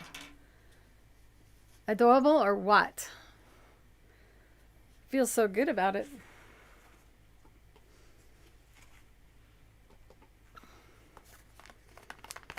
What'd you think? Are you guys brave? Are you going to try it? Cell phone pocket. I wonder if it'll fit my phone. It looks big enough. It will be if I add another strip to the side. I think that will be the best cell phone pocket ever. I definitely have enough room. So that's what you would need to do, is make sure that... So if I do make this a pocket and I have the pocket have a outer edge, which is what I'm leaning toward, because I really like the light color fabric, then I will have enough room if I add another strip, like maybe an inch strip of black fabric on all the sides. And if I want to make it puffy, like a full pocket, I can have, well, you'll have to see next week how I would handle that.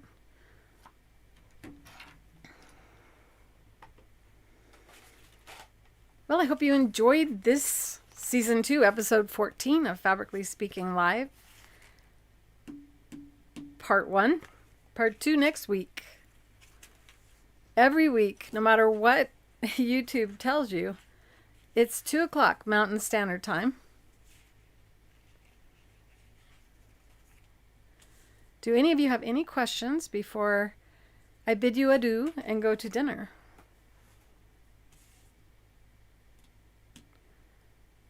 This is when I told my friend to come over. But she's like, just call me when you're done. I think she knows me too well. Just in case you go till 6:30 or something. So while I write done to her, looking for questions. Anyone have any?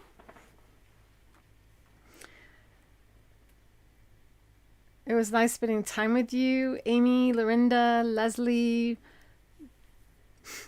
Tina, Iris, if you're all still there. Thank you so much for hanging out with me all this time. Know that if I didn't address any question that you may have posted, that because we go live every week, it's too much for me to go back through every one of the lives and check for messages. But you have real good access to me by just going to my school, which is in the description below. And it's Create with Claire Rowley. And there's an app for it, so you can actually have it in your phone. When I go live, I send out a notification and people get it on their phone and they know that I'm live. We also go live in the school, and I have a VIP group where we go live every third Saturday of the month. And they pretty much tell me whatever they want me to do, and I sew whatever they ask me to sew. And I don't see any questions. So this will be my first time closing the show with this new app. We'll see how I do. I'm going through it in my mind, the steps that I have to do. So, want my son to be proud of me that I did it right.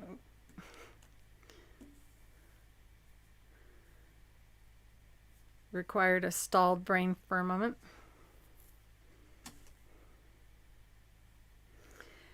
Thank you all for watching. I love you. Oh, if you haven't subscribed to my channel and you want to, please do so today. And go ahead and hit that like button if you haven't hit it yet. If you missed the live, be sure to visit every Thursday at 2. And thanks for watching. Bye.